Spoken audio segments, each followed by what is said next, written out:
Sziasztok! Ez itt a Holnap után a Grindex fenntarthatósági műsora a Petőfi Rádióban. Én Sápi Zsófia vagyok, műsorvezetőtársam pedig Janov Péter. Sziasztok! Köszönöm a kedves hallgatókat! Vendégünk a mai napon dr. Vasas Gábor, a HUNREN Balatoni Limnológiai Kutatóintézet igazgatója. Szervusz Gábor, köszönjük szépen, hogy elfogadtad a meghívásunkat. Sziasztok, és üdvözlöm a hallgatókat! Gábor, kérlek, meséld el a hallgatóknak, hogy hogyan kerültél kapcsolatba a Balatonnal, és mikor kezdtél limnológiai kutatásokkal foglalkozni.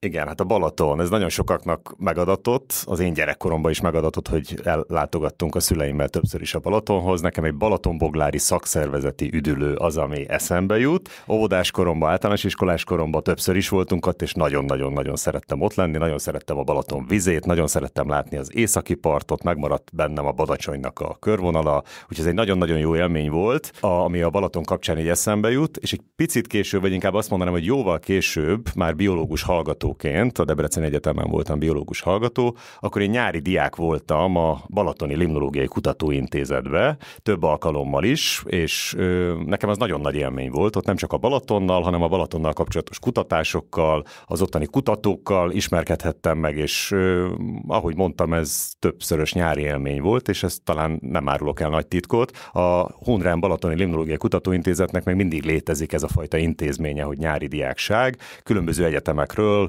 biológus, vegyész, állatorvos, fizikus, nagyon sokféle hallgatót fogadunk nagyon nagy szeretettel, és dolgozunk együtt nyáron, és azt gondolom, hogy majdnem szinte mint egyenrangú kutatókkal foglalkozunk. De hát térjünk vissza, tehát nekem a Balaton kapcsán leginkább ez az, ami eszembe jut gyermekkoromból és fiatalkoromból, és hogy a limnológiai kutatások szerintem megér annyit ez a szó, mert én szoktam látni, hogy az intézet előtt állnak a turisták és gondolkoznak, és amikor megkérdezem, hogy azon gondolkoznak, hogy merre kell menni, akkor nem, elmondják, hogy nem, csak nem tudják, mi az a limnológia, ami ki van írva, és ez a limnológia, ha nagyon egyszerűen egy szóba akarom mondani, szokták így is mondani, hogy tótan, de ez nem egészen jó, de akár így is lehet használni, a felszíni édesvizekkel foglalkozik, és leginkább erre koncentrál. Mondhatnám, hogy a biológiájára, de nem csak a biológiájára, a felszíni édesvizeknek a biológiája, a kémiája, a fizikája, a fizikokémiája, kicsit a geológiája, egy ténylegesen, hogy divatosan szólva, vagy túlzottan elcsépelve egy multidisziplináris tudomány, ami nagyon épít a természettudományokra.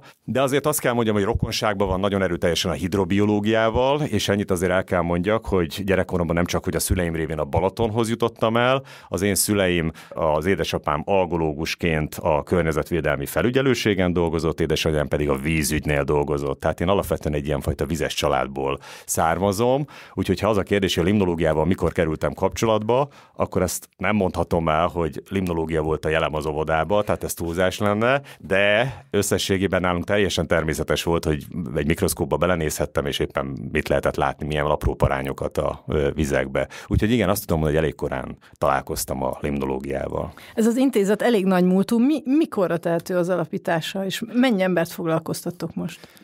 Nagyon szép története van, azt kell mondjam, és ez majdnem azt mondanám, hogy egy külön adást megérdemelne. Jövőre lesz az alapításunknak a 100. évfordulója, és rá egy évre az intézetnek a megnyitásának a 100. évfordulója. Klebersberg Kuno volt az, aki ezt az intézetet alapította.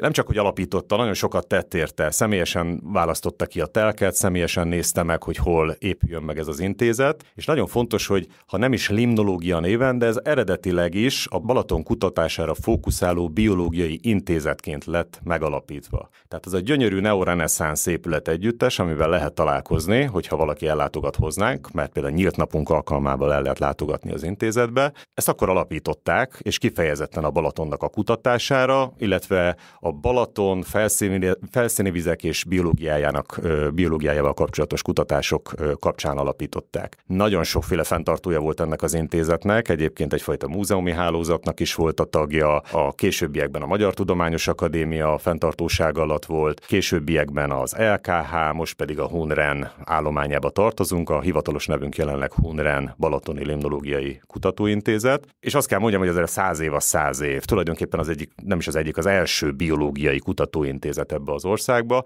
Ennyit talán még el lehet mondani, hogy azon kívül, hogy kifejezetten Balaton fókusszal alapították, ez Trianon után volt, és tulajdonképpen Klebersbergnek volt egy ilyen elképzelése, hogy a magyar abbáziák biológiát fogja megteremteni ott a Tihanyi-félszigeten, és ennek az egyik része volt ennek a kutatóintézetnek az alapítása, és azt kell mondjam, azért erről emlékezünk meg, mert Klebersberg év van ebben az évben, és mi is koszorúzni fogunk. Nálunk, ha úgy tetszik, a védőszentünk Klebersbergnek a szobra ott van a parkunkban, a gyönyörű szép parkunkban, úgyhogy hányan dolgozunk? Hát ez a kutatóintézetekben mindig egy nagyon, nagyon izgalmas kérdés, hogy hányan dolgozunk. Különböző státuszok vannak értelemszerűen, ez több, mint egy kutatóintézet, én azt szoktam mondani. Nekünk itt parkunk, vendégházunk és kikötőnk is van értelemszerűen, mert mi mintázni is járunk a Balatonra. Több mint 90 fő dolgozik az intézetünkben, ezeknek egy része tulajdonképpen a műszak, a parkban, illetve a vendégházunk mentén, és hát a legfontosabb és a váza az intézetünknek természetesen a kiváló kutatók, akik különböző fókusszal a Balatonra, illetve a Balaton élővilágára és a Balaton különböző folyamataira fókuszálnak. Külföldről is érkeznek hozzátok, vagy alapvetően magyar kutatók dolgoznak itt? Azt kell mondjam, hogy tulajdonképpen az alapítás óta ez egy állandó és nagyon-nagyon fontos hagyomány az intézetbe, hogy mindig is jöttek és mindig is jönnek kiválóbbnál kiváló kutatók. Tehát tényleg nagyon nagy nevek, Nobel-díjasok is dolgoztak az intézetünkbe. Jelenleg mindenképpen kiemelnék 2 kínai kollégát, Kait és Huant, ha esetleg így majd eljut hozzájuk, mert nagyon nagyszerű munkát végeznek. Egyikőjük a halak biológiájára fókuszál, a másikőjük pedig egy nagyon izgalmas és kiváló területtel foglalkozik, a távérzékeléssel, ami a limnológiának egy nagyon fontos módszertan a napjainkban. Őket kifejezetten a Balaton érdekli, vagy pedig a Balaton annyira hasonlít valamilyen kínai tóhoz, hogy legjobb idejönni és itt tanulmányozni? Szerintem velük kellene ezt megbeszélni, de nekem az az érzésem, mert napi szinten beszélgetek velük, hogy ők nagyon jól érzik itt magukat, nagyon szeretik a Balatont, de nagyon jó a kérdés, az az igazság. Kínában vannak olyan hasonló sekély tavak, mint amilyen a Balaton, és ráadásul jó néhány esetben hasonló kihívásokkal és hasonló problémákkal találkoznak itt a Balaton mentén, de igen, azt kell mondjam, hogy ők igen, kifejezetten a limnológiai, hidrobiológiai kutatásokra fókuszálnak. Tehát akkor sekély a Balaton? Bocsánat, hogy így belecsapok, de azt tudom, hogy a déli parton sekély, de úgy mondjuk, hogy ez egy sekély tó. Igen, hogyha azt mondjuk, hogy tó, ebbe be lehet csapni rögtön, akkor a tó esetében úgy általában Európában és az egész világon ott annak van egy definíció, ez egy mély tó, az azt jelenti, hogy több 10 vagy több 100 méteres mélységgel rendelkeznek. A Balaton nem ilyen, kifejezetten sekély tónak szokás hívni, sekély tó. Ez a mi esetünkben azt jelenti, hogy a Balatonnak egy ilyen 3-3,5 méteres átlagos mélysége van. Szerintem nagyon sokan tudják, hogy vannak azért egészen kifejezetten mélypontjai, mint például a Tihanyi-árok, ahol ott 10-10,5, 11-11,5, 12 métert szoktak mondani, és nagyjából ezzel a mélységgel találkozhatunk. De igen, főleg aki a déli parton látogatja a Balatont, ő úgy nagyon szembesül a Balatonnak a sekélységével, de ez egész egyszerűen geográfiailag így alakult ki, hogy a déli part az kifejezetten sekély, néhány centiméter mélységről is indul, tulajdonképpen ezt is lehetne mondani. Bár éppen sokan nem tudják, mert Siófoknál kifejezetten nagyon sekély például a víz, de ez a keleti medencének ott a közepe fele, az ott egy egészen mély a Balaton. Tehát ezt, amikor például műholdas képekről a Balatont lehet nézni, erről majd beszélni fogunk a későbbiekben esetleg a Balaton színéről, akkor ott a keleti medence, ez ott a Balatonfüred, Siófok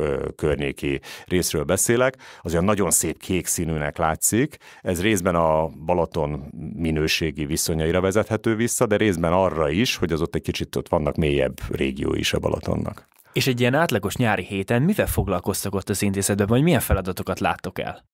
Limnológia, már beszéltem róla egy pár szót, hogy nagyon sokféle dologgal foglalkozik, ami az édesvizekkel kapcsolatos. Kutatócsoportjaink vannak, és nyilván ezek a kutatócsoportok valamilyen élőlénycsoportra, élőlényközösségre, vagy valamilyen speciális limnológiai folyamatra vagy jelenségre fókuszálnak. Van például olyan csoportunk, akik kifejezetten a halak biológiájával, a halközösségekkel foglalkoznak, részben a Balatonon, részben pedig más magyarországi édesvizeken, illetve nyugodtan nevezhetünk nemzetközi vizekre, mert azért kutatóink nagyon sok esetben eljutnak ilyen helyekre is. Van olyan kutatócsoportunk, amely az algákkal, mikroorganizmusokkal és a növényekkel foglalkozik. Van olyan kutatócsoportunk, amelyek a vízi gerinctelenekkel foglalkozik. Nagyon egyszerűen fogalmaznék, hogy ezek azok a vízi herkentyűk, amelyek olyan kis picik, meg olyan furcsák, de nagyon-nagyon fontosak a Balaton életébe. És van olyan kutatócsoportunk, amelyik a vízben található ökotoxikológiai, ökofiziológiai folyamatokkal foglalkozik, és van egy olyan kutatócsoport, amely részben biotikus folyamatokkal, illetve ilyen alkalmazott limnológiai kutatásokkal foglalkozik. Egyébként most mostanában az elmúlt években már különböző cégekkel is dolgozunk és működünk együtt. Módszertani szempontból is nagyon, nagyon izgalmas megközelítések vannak az intézetünkben. Vannak a hagyományosnak a mondható taxonómiai vagy élőlény megfigyelési terepes kollégák, akik nagyon sokat járnak a terepre, gyűjtenek, határoznak, akár klasszikus, akár modernebb módszerekkel. Vannak olyan laboratóriumunk és kollégák, akik a vízkémiával foglalkoznak, vannak olyanok, akik komolyabb, mély műszeres analitikai vizsgálatokat folytatnak. Beindult nálunk is a molekuláris biológia laboratórium, ami környezeti DNS-sel, környezeti molekuláris azonosításokkal foglalkozik, és van olyan laboratóriumunk is, még hogyha ez ilyen külső helyszínen található, már pedig nem, mert úgy értem, hogy nem az épületen belül, ami mezokozmoszra fókuszál. Ez a mezokozmosz tulajdonképpen egy ilyen közepes vagy nagyobb méretű tartályokat képzeljetek el, ahol úgy lehet termosztálni, beállítani a hőmérsékleti viszonyokat, illetve hogyha Balatonvizet teszünk bele, akkor egy bizonyos szinten le lehet képezni a Balatont, és lehet modellezni, hogy mi történik, hogyha megemeljük a hőmérsékletét, mi történik, hogyha például valamilyen anyagot adunk hozzá, akkor ezt nekünk nem úgy kell csinálni, hogy a Balatonba beleöntünk bármit, eszünk ágába sincs, nem is szoktunk ilyet csinálni, de akkor ezekben a mezokozmosz rendszerekben ezeket ki lehet próbálni, meg lehet nézni, és hivatalos tudományos kísérleteket lehet folytatni. Nemrégiben még volt egy adásunk Bokor Károllyal, akivel egy összességében beszéltünk a globális felmelegedésről és a vizeknek a felmelegedéséről is, és ugye ott főként a halakat érintettük, hogy mekkora veszélyt is jelent ez nekik, ahogy a vizek felmelegednek. Ti az elmúlt évek tapasztalatából itt mit láttok? Globális felmelegedés, globális klímaváltozás, ezt nagyon-nagyon sokat lehet hallani mostanában. Most már egyre inkább a globális klímaváltozás szót szoktuk használni, de a felmelegedés miatt, mint olyan, az nagyon jelen van, és ez a Balaton életében is nagyon jelen van. Azt kell mondjam, hogy tulajdonképpen több 10 vagy több 100 éven keresztül a Balatonnak az átlaghőmérséklete viszonylag állandó volt, vagy egy nagyon-nagyon enyhe emelkedés volt megfigyelhető, és ez bizony akárcsak a Föld más táját érintő területeken, vizeket érintve, a Balatonnál is az elmúlt 10-20-30 évben ez nagyon rohamosan és nagyon erőteljesen felgyorsult. Az átlag hőmérsékleteket tekintve a Balaton átlag hőmérséklete 2000-hez képest 1,7 Celsius fokkal magasabb, ez rengeteg, ez nagyon-nagyon sok, és sokkal tanulságosabb és sokkal izgalmasabb, hogyha emögé nézzünk, hogy nem csak az átlag hőmérsékletek, hanem a kiugró maximum hőmérsékletek is egyre magasabbak, és ez egyre gyakrabban fordul elő. És ráadásul, hogy említettem, a Balaton az egy sekély tó. A sekély tavak általában érzékeny tavak. A Balaton is kifejezetten egy érzékeny tó, sokkal érzékenyebben reagál különböző környezeti hatásokra, mint például más mélyebb tavak, és ez így van a hőmérséklettel is. A Balatont egyébként azért szerették, nagyon sokan a külföldiek esetében, mert ha meleg van, nagyon gyorsan felmelegszik, és hogyha esetleg le is hűl, viszonylag gyorsan újra fel tud melegedni. Na hát ez a Balatonnál nagyon működik, és tényleg működik, és azt kell mondjam, hogy beszéltünk arról is, hogy valahol nagyon-nagyon sekély ez a sekélytó. Bizonyos partmenti területeken, ha megnézzük, hogy milyen hőmérsékleteket lehet mérni, akkor a nyári, igazi kánikulai időszakokban bizony ez a 30, 31, 32, 33 fok is gyakran előfordul, és ezt így kell mondjam, hogy gyakran előfordul. Itt most nem a hivatalosan mért meteorológiai definíció szerinti vízhőmérsékletről beszélek, ahol megvan adva, hogy a parttól hány méterre és pontosan milyen mélységben mérjük. Ez nagyon fontos adat, és természetesen ezt nyomon követjük, de azért az élővilág szempontjából és a Balaton limnológiai szempontjából azért nagyon fontosak ezek a lokális adott helyen mért magasabb hőmérsékletek. Mit jelent ez a Balaton szempontjából? Ha megváltozik a hőmérséklet, magasabb lesz a hőmérséklet, akkor ezzel együtt nagyon-nagyon sok minden változik. A Balatonnak a fizikája, nagyon jól tudjuk, hogy a különböző hőmérsékleten a vizeknek az oxigén oldhatósága, az oxigénnek a befogadó képessége is változik, a különböző ionoknak az oldhatósága is változik, és alapvetően tudjuk jól, hogy az élőlények is alapvetően érzékenyek tudnak lenni a hőmérsékletre. Azok az élőlények, amelyek viszonylag jól viselik a kilengő magasabb hőmérsékletek, tehát azok jól járnak. Azok, amelyek nem, azok nagyon könnyen ki tudnak szelektálódni, és nagyon kevésbé érzik jól magukat, és ugyanakkor ezek a kirívó magas hőmérsékletek lehetőséget adnak olyan élőlények számára, amelyek mondjuk délebbi területekről jönnek felénk, azok itt megtelepedjenek, és hogyha ezek az élőlények esetleg hamarabb telepednek meg, mint az ő fogyasztóik, vagy a ragadozóik, vagy pedig a élősködőik, akkor nagyon-nagyon jól tudják magukat itt érezni, olyan szinten, hogy akár tömegesen megjelennek. Gradációjuk náluk is előfordulhat, nagy mennyiségben is elő tudnak fordulni. Ezt úgy általában a limnológiában, de nem csak a limnológiában, a szárazföldi biológiában ezt kevésbé szeretjük, és nagyon sokszor problémákat tud okozni. Ha kimerészkedünk a szárazföldre, akkor ugye ezt a parlagfüvet ezt lehet említeni,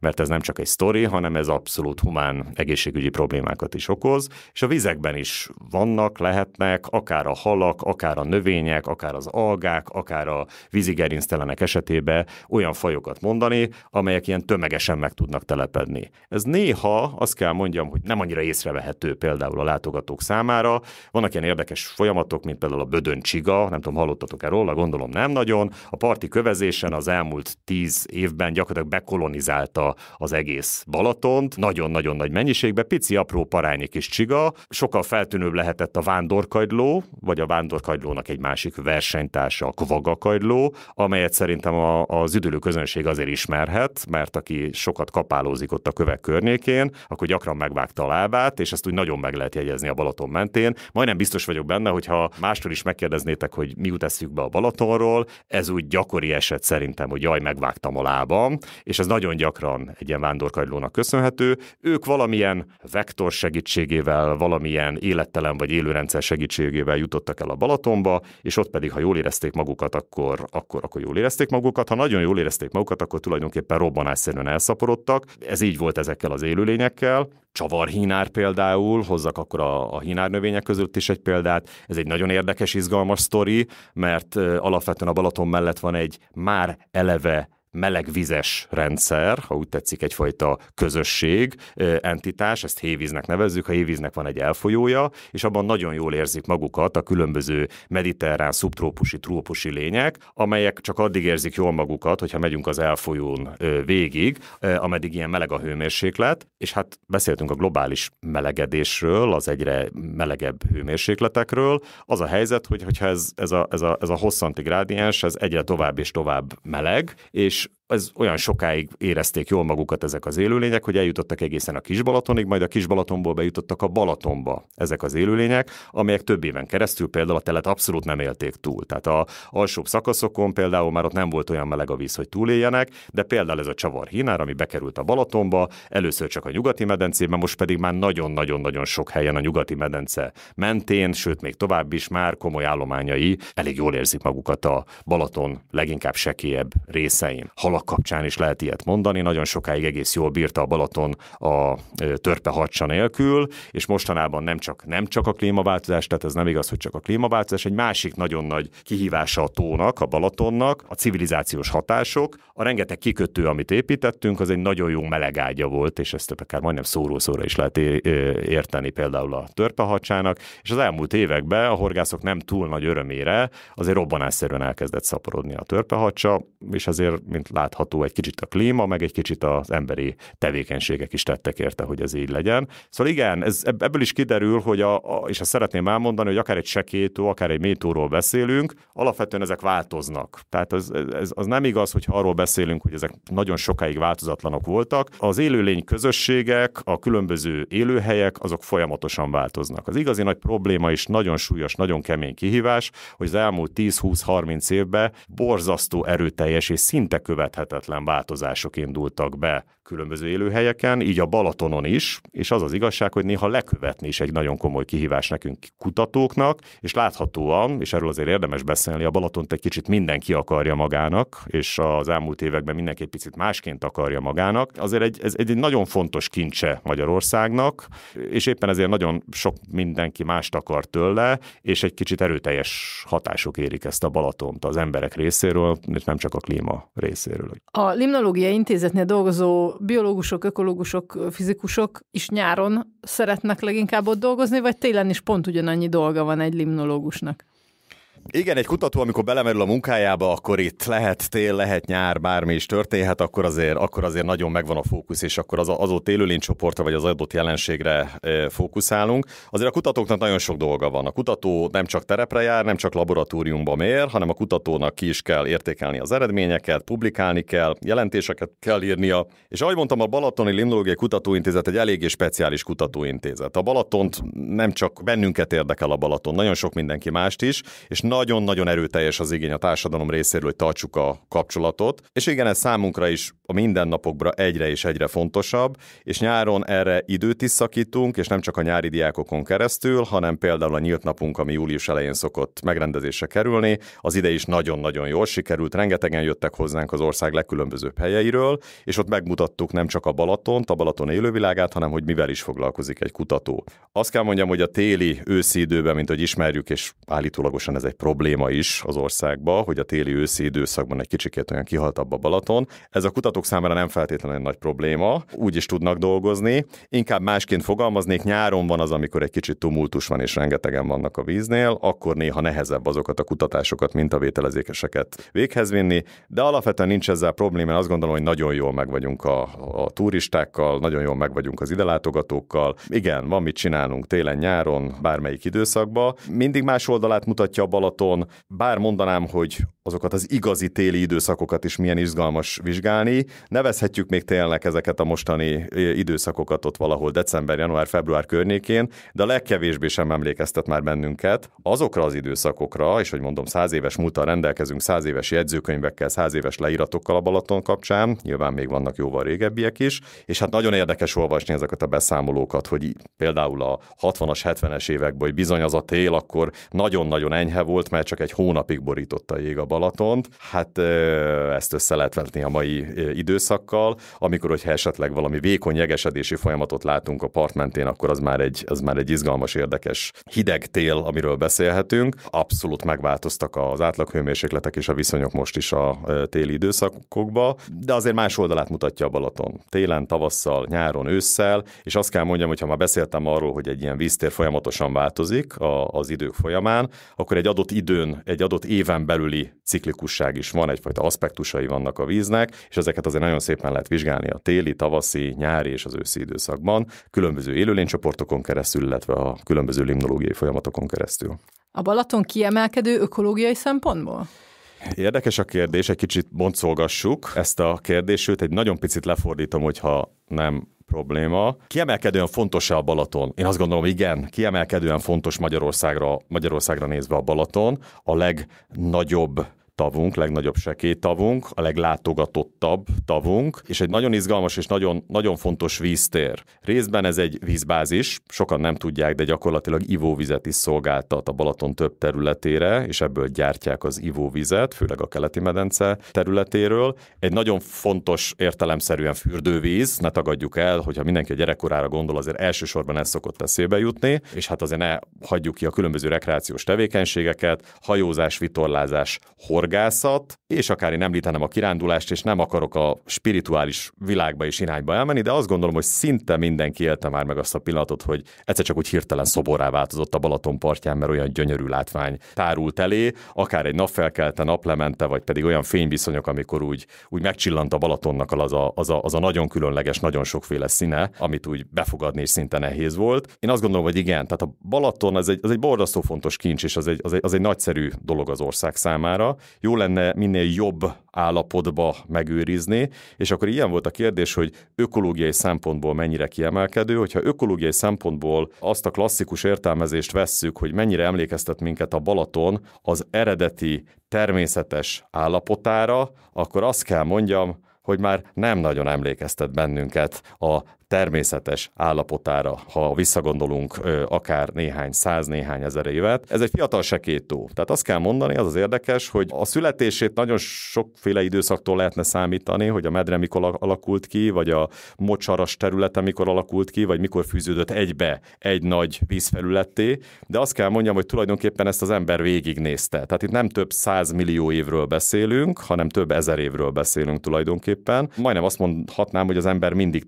találkozott a Balatonnal, vagy a Balaton mindig találkozott az emberrel, de annyira sose találkozott a Balaton az emberrel, mint mostanában az elmúlt 100 évben, 150 évben, én inkább így fogalmaznék. Ha visszatekintünk csupán az elmúlt 300 évre, akkor ugye a Balaton alakja, ahogy úgy kinéz az alakja, az összességében ugyanúgy néz ki. Tehát tulajdonképpen helyre közel a hossza, szélessége, kisebb-nagyobb átalakulásokkal ugyanaz van. Ha viszont megnézzük, hogy mennyire alakult át a partvonal és a Balatontól eltávolodva a különböző élőhelyek és azok hogyan lettek átalakítva, akkor azt kell mondani, hogy egyébként ott is vannak változások, de a Balatontól távolabb olyan nagyon-nagyon erőteljes változások nem történtek, viszont borzasztó erőteljes változások történtek a part élén, a part közvetlen közelébe, ott egy nagyon erőteljes civilizációs tevékenység folytatódott és folytatódik mind a napjainkban. A beépítés, a partnak az átalakítása, és leginkább azt kell mondjam, hogy körülbelül a reformkor után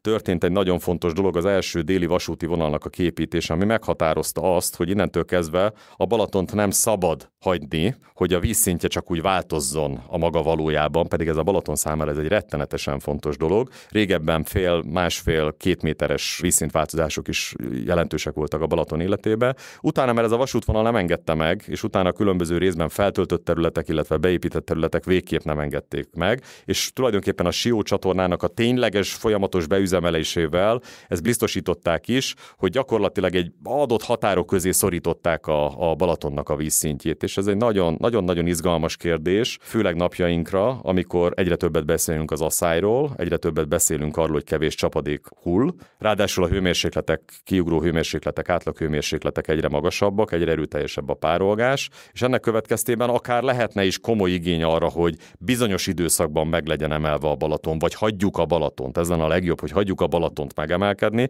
de nem lehet már hagyni, mert annyira be van építve a partja, hogy meg legyen emelkedve, és rettenetesen erre majd térjünk ki.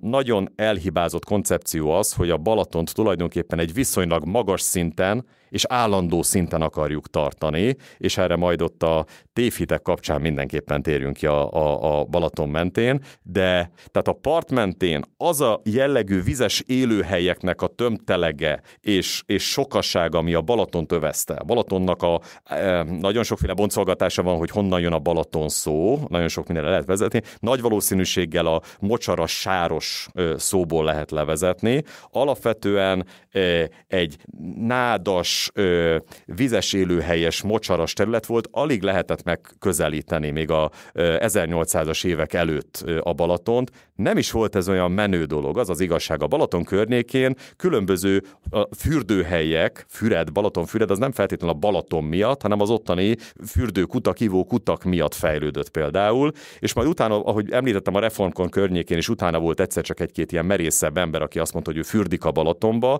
Azért a Balatont látogatták halászat szempontjából, nádaratás miatt hihetetlen minőségű és mennyiségű nád volt a Balatonba, és ez egyik legfontosabb, hogy ez nagyon megváltozott. A lekövezés, a lebetonozással tulajdonképpen ezt a fajta élőhelyeknek a töménytelen mennyiségét teljesen átalakítottuk. Ma már nádasról a Balaton partján körülbelül 10-12-13 négyzetkilométeres területen beszélhetünk. Ez is definíció kérdése, mert természetesen vannak helyek, olyan beregterületek, ahol bentebb még hatalmas nádas területek találhatók, de ezek már nincsenek kapcsolatban a Balatonnal. Ha belegondolunk, hogy hol találkozunk utakkal, autópályákkal, hol találkozunk most épülő lakóparkokkal, mintha versenyt futnának azzal, hogy minél közelebb és közelebb a parthoz. Ez gyakorlatilag őrület és borzasztó dolgot teszünk a Balatonnak, szinte mementóként megmaradt olyan természetes vagy természetközeli élőhelyeivel, amiből már nagyon-nagyon kevés van. És ezek mind a parton található, mind pedig a vízbe benyúló növényi közösségek, ezek nagyon-nagyon fontosak mind a Balatonnak, és mind a Balatonnak tulajdonképpen minden élőlény közösségére nézve, és akár tetszik nekünk, akár nem, nagyon komoly hatással van ránk is. Még akkor is, hogyha manapság már ilyen hirdetéseket olvashatunk, hogyha valaki el akarja adni a Balatonparti villáját, hogy nádas ugyan található a Balatonparton, de tetszés szerint kiírtható. Nem írtható ki a nádas. Ezekre azért most már nagyon úgy néz ki, hogy a legkülönbözőbb ágazatok és a legkülönbözőbb hatóságok is nagyon komolyan figyelnek, és ez nem csak azért a nyavajás nádszálér van, vagy a nádasér van, hanem tulajdonképpen a Balatonnak a immunrendszere miatt is van, és az ellenálló képessége miatt is van. Ezeket az apró, pici, természetközeli vagy természetes foltokat nagyon fontos a Balaton számára, meg saját számunkra is, hogy megőrizzük. Mi van, hogyha úgy döntünk, mi magyarok, hogy a Balaton az akkor legyen egy fürdő és kész, úgyis eddig is hát legtöbben erre használták. Felejtsük el ezt a nádas, meg madarak, meg mit tudom én, nem kell ez nekünk, fürdeni szeretnénk a Balatonba, és a többit akkor azt így hagyjuk. Szerinted ez lehetséges? Nagyon izgalmas és érdekes a kérdés, és tényleg egyre erőteljesebb bennem az a motiváció, hogy ezen nagyon-nagyon komolyan foglalkozni kell ezzel a kérdéssel. Nagyon sok benne az ellentmondás. Ha arra gondolunk, hogy hagyjuk ezeket a nádasokat, meg mindenféle élőlényeket, hát mi fürödni akarunk. Egyébként már itt szeretném mondani, nagyon megváltozott a világ. Aki a Balatonhoz megy, nem feltétlenül fürdeni akar. Ez régen a 80-as, 90-es évek elején ez úgy ült. Azok a nagy tömegek mentek fürdeni a Balatonra. Most már egyrészt alig van hely, ahova tudnak menni, ami tényleges strand és szabadstrand. Van azért még, de azért ez most már nagyon limitált. Ma már a Balatonra valaki csak határozottan horgászni megy. És neki nagyon nehéz lenne elmagyarázni, hagyjuk ezeket az élő dolgokat, mint például a halakat, de neki azért van igénye a halak irányába. Nagyon sokan mennek vitorlázni a vízre. Na hát ott biztos, hogy lennének megjegyzések a szúnyogokkal és egyéb dolgokkal kapcsolatosan, de azért szeretném elmondani, hogy ahhoz, hogy ez a víz nyaranta fürödhető legyen, jó minőségű legyen, és erről majd a Balaton ökológiája mellett a Balatonnak a jóságáról is esetleg beszélni kellene, egy jó minőségéről, ha úgy tetszik, ehhez kellenek ezek az élőlények. Rettenetesen kellenek ezek az élőlények. Érdemes egy picit összevetni egyébként a mesterséges vizeket és a természetes vizeket. Egyébként nyilván az elmúlt 10-20-30 évben ugye lehetett hallani, hogy az igazán gazdagéknál a legmenőbb dolog az, hogy egy jó nagy, minél nagyobb feszített tükrű medence leklórozva, és az a menőbb, minél nagyobb. Hozzánk annyira még nem jött be, bár azért most már jellemzőbb, nagyon sok országban nem ez a menőbb dolog, hanem a legdrágább dolog az, hogy olyan élő rendszereket, olyan élő tavakat, fürödhető tavakat próbálnak a kertekbe létrehozni, kutyadrága. Nagyon-nagyon nehéz megteremteni, ahol a nádast, ahol a különböző állatokat, apró parányokat úgy telepítjük be, hogy ott egyfajta egyensúly, rossz szót mondtam, mert egyébként ilyen, hogy egyensúly úgy magában az élővilágban is, de kialakuljon az a számunkra úgy tűnő egyensúly, amiben egyébként jó ránézni, ott láthatóak ezek az élőlényközösségek, és be lehet menni és úszni lehet. Hát nekünk egy ilyen csoda áll rendelkezésre egyébként a Balaton formájában, és erre kéne őrizni, mert azt szeretném elmondani, hogy az a víztér, amit csak lórozni kell, meg betonozva van, az sokkal nehezebb fenntartani úgy, hogy az fürödhető legyen. Egy olyan víztér, ahol megvan a helye a növényeknek, az állatoknak, a felépítő, fogyasztó és lebontó élőlénycsoportoknak, az nagyon sok esetben, ezt higgyék el nekem, sokkal egészségesebb, mint például egy picit magára hagyott, vagy kevésbé karbantartott medence. Nagyon sok esetben, és azt kell mondjam, erre most több példa volt az elmúlt időszakban, nem akarok konkrét példákat mondani, de gyakorlatilag uszodákban, strandokon sokkal gyakoribb egyébként, hogy csak egy picit elhanyagoljuk a fertőtlenítést, a különböző kórokozóknak a megjelenése, mint egy viszonylag jó természetközeli, jó minőségű víztér esetében, mint amilyen például a Balaton. Vannak gondok, vannak jelenleg is nagyon komoly jelzései a víznek, de azt kell mondjam, és én ezt nagyon komolyan vallom, hogy egy jó minőségű Balatonba sokkal szívesebben fürdik az ember, mint egy jónak gondolt, jó minőségű uszodába, vagy pedig úszómedencébe. Becsüljük meg a Balatont, és becsüljük meg az élővilágát, mert nekik köszönhető, hogy valamilyen szinten még megvan az ellenálló képesség ennek a víznek, és ez ellen az ellenálló képesség ellen dolgozunk, amikor beépítjük, amikor nagyon erőteljes hatásokkal bármilyen élő rendszert nagyon erőteljesen el akarunk távolítani. Nagyon nehéz azt elmondani, mert egyébként van egy-két természetvédő, amikor így felemeli az ő kedvenc élőlény csoportját, hogy tessék vigyázni a lápipócra például, vagy pedig akár tényleg egy nátszára is, és ezt azért becsüljük meg, azért ilyen van, ez nagyon fontos, de összességében azon az egyeden és azon az egyfajon kívül a teljes élőlényközösség, az egész táplálékhálózat rendszer az, amire figyelnünk kell, és ez a Balaton esetében is igaz. Nagyon csúnyán és nagyon durván tudunk belenyúlni, még egészen pici aprónak tűnő hatásokkal. Egy lekövezéssel, lebetonozással, egy olyan fajta kikötő kialakításával, amit egyébként akár jól is meg lehetne csinálni, csak hogy átgondolatlan módon épül meg például egy móló, és úgy változtatjuk meg az áramlási viszonyokat, akkor nagyon súlyos károkat tudunk okozni a vízbe és a víz minőségébe. Tehát a kérdésre én azt szeretném mondani, hogy ne hagyjuk ezeket az élő dolgokat, ezek nagyon-nagyon fontosak az egész víz fenntarthatósága szempontjából. Igenis, akik vizet akarnak inni, igenis, akik fürödni akarnak, akik horgászni akarnak, vagy akár bármilyen pihenő rekreációs tevékenységet szeretnének folytatni a Balaton környékén, számukra is nagyon fontos, és fontos lenne, és jó lenne, hogy ezt megértenék. De visszautalok, a Balaton messze van már, és nagyon a határon mozog, hogy azt mondjuk rá, hogy ez egy jó ökológiai állapotban lévő víz. Ha víz jóságát nézem, akkor azt tudom mondani egyébként, hogy én összességében merem mondani, hogy jó, de most nagyon érzékeny a tó. Tehát ezekben a változások, ezekben az időszakokban az egészen egyedi időjárási jelenségek kapcsán, a változó klíma kapcsán nagyon turbulens, nagyon szélsőséges válaszokat néha úgy tűnik, mintha ilyen segélykiáltásokat adna, amely jelenségekről majd szerintem még lehet, hogy szót fogunk ejteni. Az algavirágzás évről évre visszatérő jelenség, mennyire aggasztó jelenleg ez a folyamat?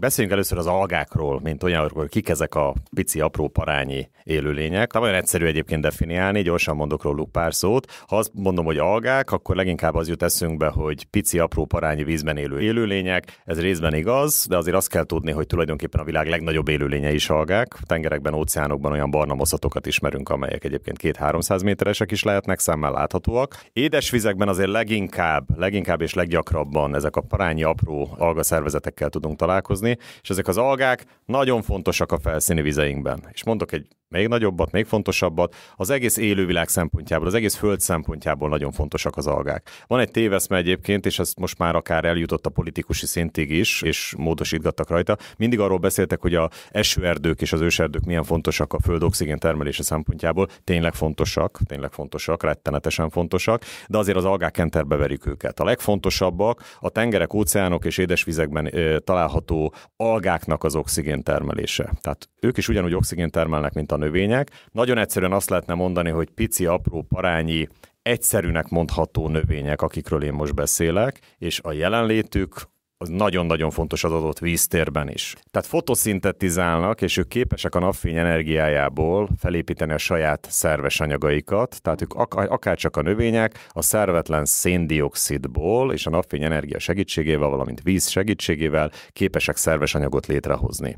Ők termelőknek szokás őket hívni, a növények, és akkor az algák is termelők, a vizekben ők a legfontosabb termelők, amelyek egyébként a táplálékláncnak egy nagyon fontos alapjai és tagjai, de ugyanakkor a víznek és a légkörnek az oxigén tartalma, oxigén mennyisége szempontjából rettenetesen fontosak. Na most ezen algák között van néhány olyan csoport, amelyek tömegesen el tudnak szaporodni. Nagyon-nagyon nagy mennyiségben el tudnak szaporodni, és ahogy mondtam, ezek olyan parányi élőlények, amelyeket egyébként csak mikroszkópban, nagyon sokszoros nagyítással lehet észrevenni. Na, ők úgy el tudnak szaporodni, hogy tulajdonképpen a vízbe ránézéssel láthatóak lesznek, nagyon sűrű, zöld, piros, sárga, barna massza formájába, és ilyenkor szoktunk beszélni algavirágzásról, vagy néhány esetben egyébként vízvirágzásról is lehet beszélni, amikor ezek az algák tömegesen elszaporodnak és látható formában megjelennek a vizekbe. És itt beszélni kell az algáknak egy egész érdekes csoportjáról. Néhányan ugyan azt mondják, hogy ők nem is algák, de az alga kifejezés egyébként nem annyira tudományos, nem csak az eukarióta növényszerű algák tartoznak ide, hanem a szintén fotoszintetizáló, de prokarióta sejtmaggal nem rendelkező cianobaktériumok is, amelyeket egyébként más néven kékalgáknak szokás nevezni, kékalgák vagy cianobaktériumok. Ők az algákon belül is azt kell mondjam, hogy nagyon-nagyon fontos szerepet játszanak, mind az oxigéntermelés szempontjából, mind egyébként úgy az egész légkör kialakítása szempontjából. Na most az édesvizekben nagyon-nagyon sok algavirágzásra hajlamos alga a kékalgák közül, vagy más néven a cianobaktériumok közül kerülnek ki. És ezek a cianobaktériumok nem minden esetben a nyári időszakban, de leginkább az ilyen kellemesebb, melegebb hőmérsékleti viszonyok között, amikor van számukra tápanyag. Mi is az a tápanyag? Hát a fény, hát van belőle bőven, tehát semmi gond, széndioxid, rengeteg van belőle. Az ő felszaporodásukhoz még kell azért egy vagy két nagyon fontos tápelem, a foszfor és a nitrogén, és ezek a szervetlen komponensek, hogyha jelen vannak megfelelő formában, akkor ők nagyon tudnak szaporodni, és nagyon tudnak elburjánzani. Algavirágzások 10-20-30-50-100 ezer évvel ezelőtt is voltak. Kifejezetten ritka jelenségek voltak. Szinte mendemondák fűződtek hozzá ezekhez a jelenségekhez, és érdekes módon a 20. század elejétől, de leginkább a közepétől kezdődően nagyon gyakorivá váltak. Ez így történt a Balatonon is. A 20. század legelején mint nagyon-nagyon ritka jelenségként írták le nagyon híres, nagyon fontos limnológusaink, Sebestyén Olga, Enz Géza, ritka jelenségként az algavirágzást a 20-as, 30-as években, 1920-as, 30-as években, majd a 50-es, 60-as évektől kezdődően nagyon nagy mértékű, nagyon kiterjedt, komoly algavirágzások indultak be a Balatonon. Miért? Mi történt ott a 20. század közepén? Főleg a II. Világháború után a mezőgazdaság olyan egyértelmű nekilendülésnek indult, és a műtrágya felhasználás olyan intenzívé vált, amely nagyon jól jött természetesen a kultúrnövényeknek a csúcsra járatása mentén, de a kihelyezett műtrágyák jelentős része nem ott maradt a talajba, hanem a csapadékkal és különböző befolyások segítségével bekerültek felszíni vizeinkbe, és ezekben a felszíni vizekben biztosították azt a foszfor-nitrogén mennyiséget, valamint a megfelelő hőmérséklet és a napfény segítségével egyes szervezetek, akár hínárnövények és más növények, de például az algák nagyon intenzíven el tudtak szaporodni. Ez következett be a Balatonnál is, és főleg a 70-es évektől kezdve, de leginkább a 80-as években már nagyon erőteljes algásodás indult a Balaton. A legkomolyabb algavirágzások, ez szó sincs róla, nem mostanában van, elmondom, hogy sikerült ennek gátat szabni, az a 80-as években történt. Az egész tóra kiterjedő, nagyon komoly, bezöldült jelenségek voltak, és kifejezetten kényelmetlen volt például a 80-as évek végére, amikor itt a nagy találkozók voltak a keletnémet, illetve a nyugatnémet turisták esetében, de természetesen a magyar turisták számára is, hogy a Balaton nyáron nagyon csúnya, fürödhetetlen zöld volt, sőt voltak olyan helyei a Balatonnak, a Keszthelyi medence környékén, hogy a turistákat busszal vitték arrébb, ahol egyáltalán be lehetett menni a vízbe az algától. És akkor a 80-as évek közepétől kezdődően megindult egy nagyon komoly vízmenedzsment beavatkozás, vízügyi beavatkozás, aminek következtében azt kell mondjam, európai világhírű szintű beavatkozás történt a Balatonba. Újra létesítették például a kis Balatont, ami a Zalát egy bizonyos módon megszűrte. Nagyon komoly szennyvíztisztítót létesítettek Zalaegerszegi szennyvíztisztító környékén. Kialakult egy nagyon fontos körcsatorna. Már a szennyvíz nem a Balatonba került be, hanem elvezették a Balaton mentén, és ennek következtében olyan jó lenne elmondani, de nagyon fontos erre visszaemlékezni. Amikor ez mind megtörtént, 6 évvel később ennyi időt kellett várni, nagyon rohamosan és komolyan elkezdett a Balatonnak a vízminősége javulni, és egy nagyon fontos békebeli állapot indult meg a 90-es évek végétől kezdődően. A legjobb minőségű a Balaton a 90-es évek vége és a 2000-es évek 15-ös éveig tartott, és utána történt valami. Arra gondolnánk, hogy újra jött a műtrágya vagy valami, de valami változott, mert újra elkezdtek előjönni, ráadásul ilyen nagyon furcsa, fluktuális módon ilyen algavirágzások. Egyedi esetek, lokális,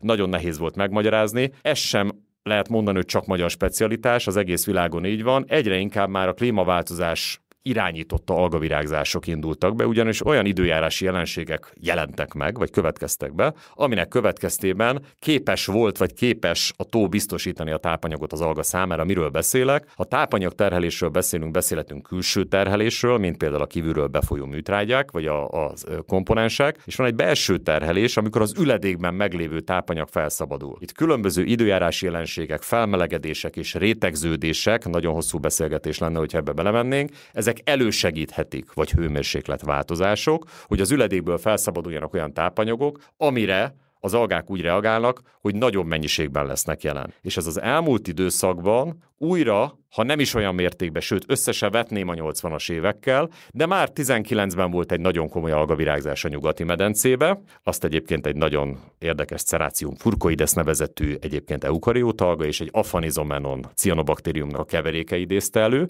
és azóta is voltak egy másik faj, csak láttam, hogy nagyon jókat mosolyogtok ezeken az érdekes nevű fajokon, nem nagyon van magyar nevük, például voltak lokális mikrocisztis virágzások és néhány más fonalas cianobaktériumoknak a megjelenése, de azt kell mondjam, hogy például a tavalyi évben és az idei évben is az átlagosnál vagy szokásosnál egy picit magasabb az algaszám. Nem beszélünk algavirágzásról. Volt idén is egy nagyon érdekes jelenség június hónapban, amikor egy hétvégére pont olyanok voltak az időjárási események, egy olyan anticiklon, tükörsuma, víz, felmelegedett víz, ez nagyon kedvezett, megint egy szép latin név, egy Dolichospermum nevezetű algának, amely tömegesen elszaporodott, nem olyan nagy mennyiségbe, csak ezek az algák különbözőképpen tudnak megjelenni. Ez a faj például képes volt arra, hogy fel tudott menni a víz tetejére, és úgy nézett ki, mintha az egész Balaton be lenne algásodva. Nem volt ez a teljes vízmélységbe bealgásodva, és az enyhe szél kivitte ráadásul a strandolók felé ezt az algát, és ez nagyon, nagyon riasztónak tűnt, és akkor meg is kellett szólaljunk, és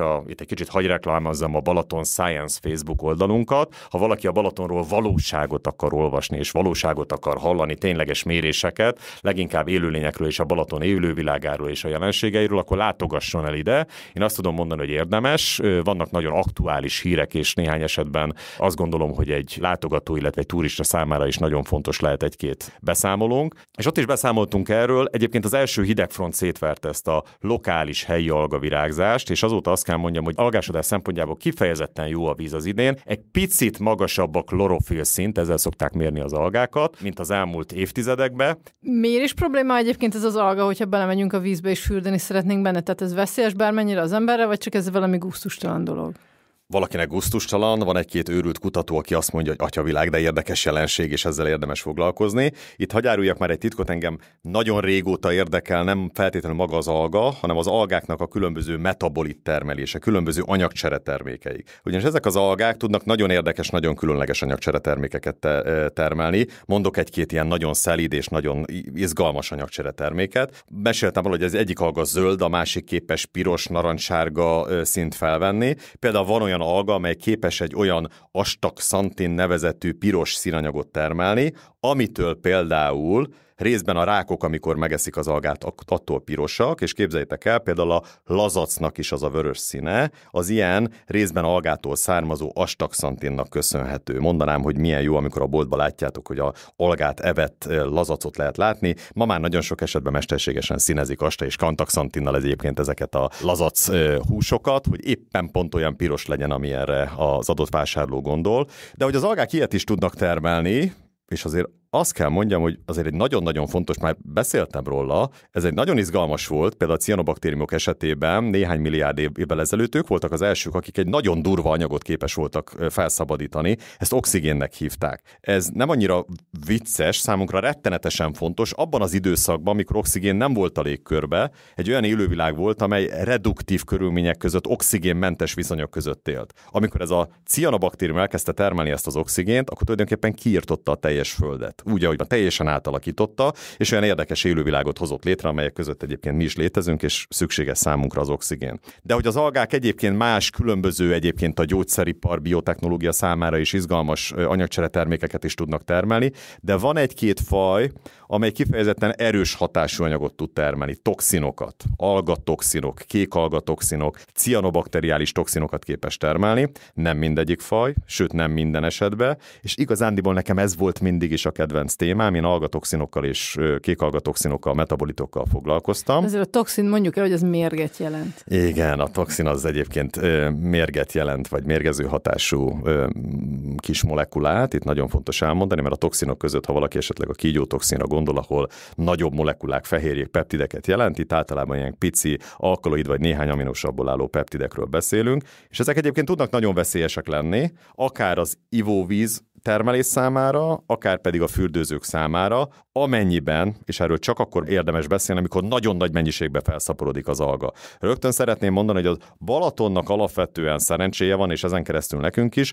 Vannak érdekes, izgalmas metabolitok, de olyan nagyon-nagyon erős toxintermelő fajjal szerencsére nem találkozunk, amely el tudna szaporodni. De azért higgyétek el, hogy nagyon fontos ezeknek a vizsgálata, hogy ne is legyen ilyen, mert ahogy mondtam, fluktuál a víz, alapvetően meg lehet mondani, hogy mely fajok azok, amelyek leginkább elszaporodnak, de hogy éppen milyen kemotípusú, toxintermelő-e vagy nem az az alga, ezeket vizsgálni kell, és nem olyan egyszerű ezeket vizsgálni, nem elég mikroszkópba belenézni, komoly analitikai vizsgálatokra van erre szükség. Tehát a válaszom az, hogy részben nem csak, hogy gusztustalan és nem menő ebbe fürdeni, azért alapvetően ez veszélyes is tud lenni. És a kék alga, ennek a sejtfala, nem feltétlenül szerencsés ez a szó, de ami határolja magát a sejtet, olyan anyagokat termel, amely egyébként irritáló lehet az emberi bőrre. Nem mindenkire, körülbelül ugyanúgy, mint a különböző pollenek, egyesek számára egyesek érzékenyek rá, mások pedig kevésbé, amikor nagyon-nagyon sok az alga, de erről azért szeretnék szót ejteni, mert például ebbe az évben is egy hétvége volt, amikor igazán egy komolyabb alga mennyiség megfigyelhető volt a Balatonba, és utána nagyon sokáig beszéltek az algáról, pedig az első hidegfront szétverte, és jelenleg most július utolsó hetében vagyunk, tehát nem tudom, hogy 1 vagy 2 hét múlva mi lesz a Balatonon, mert ahogy mondtam, azért ez változhat a különböző időjárási viszonyok között, de eddig a nyáron azt kell mondjam, hogy algásodás szempontjából jók vagyunk. Tehát nem volt komoly algásodás. Amikor azt mondod, hogy egy hidegfront szétverte az algákat, akkor azok azért még ott vannak, nem? Tehát egy csomó döglött alga, akkor ott az, ami történik. Lesüllyed az aljára, és akkor már fürödhetünk. Igen, nagyon, nagyon fontos szót ejteni a Balatonnak azért, hogy mondtam, hogy van egy ilyen ellenálló képessége, és a Balatonnak van egy nagyon izgalmas képessége. Néhány turista ezt egyébként lehet, hogy annyira nem nézi jó szemmel. A Balaton nagyon gyakran hullámzik. Bármilyen fura, egy ilyen sekélytó, ahogy mondtam, nagyon-nagyon érzékeny. Sőt, nagyon sokan mondják, hogy atya világ, egy ilyen beépített, ilyen sekélytó, hát ennek már nem is így kéne kinézni, sokkal rosszabb minőségűnek kéne lennie. Az a helyzet, hogy a Bakony felől jövő szelek és nagyon sok különböző légáramlat nagyon jól tesz azért, hogy a Balatonnak az ellenálló képessége meglegyen. Egyrészt ez a hullámzó hatás zavarólag hat egyes élőlénycsoportokra, nem tud egyes hínár növény nagy mennyiségbe elszaporodni, egyes algák nem tudnak elszaporodni, és igen, jó néhány más élőlényre is ez egyébként hatással van. És ezen kívül a hullámzásnál, hogyha ez nagyon erőteljesen hullámzik, ez a sekétó, úgy szokták mondani a magyarba, igaz, hogy fenekestül felforgatja a vizet, ez itt nagyon megállja a helyét, és sokan helytelenül nagyon nem jó megközelítés, hogy jaj, de koszos ez a Balaton. Nem, hanem az üledéket felkeveri, akkor tulajdonképpen ennek az üledéknek van egy nagyon fontos tisztító hatása is, és egy árnyékoló hatása, ami abszolút nem jó az algának. Se a hullámzás, se ez az árnyékoló hatás, aminek következtében ő nagyon vissza lesz verve és vissza lesz vetve. Érdekes módon ebbe az évbe és a tavalyi évbe is teljesen hiányzott az, amire egyébként nagyon sokan számítottunk, hogy azok a nagyon hosszú, több héten át tartó anticiklonos megjelenések a Balatonnál, amikor szélcsendes, nagyon meleg időszak van, és úgy mozdulatlan lesz a víz. Ez elmaradt. Ez nagyon tud kedvezni az algavirágzásnak. Nagyon-nagyon szeretik ezt az algák. Érdekes módon tavaly évben is, és most is az jellemző, hogy nagyon gyakori száraz hideg frontok mozgatják meg a vizet, és egyenletesen melegítik át. Érdekesen módon inkább azok a hűvös rétegek hiányoznak lentről, ami régebben megfigyelhető volt, és ez is hatással van az úgynevezett belső terhelésre, de ez egy nagyon bonyolult dolog, ebben ne is menjünk bele. Tehát akkor hogy lehet, mondjuk ez egy a Balatontól kicsit elvonatkoztatva, hogy ilyen más nyílt vizeken ilyen agyevő amőbák jelennek meg? Ez mi múlik, vagy ez hogyan lehet?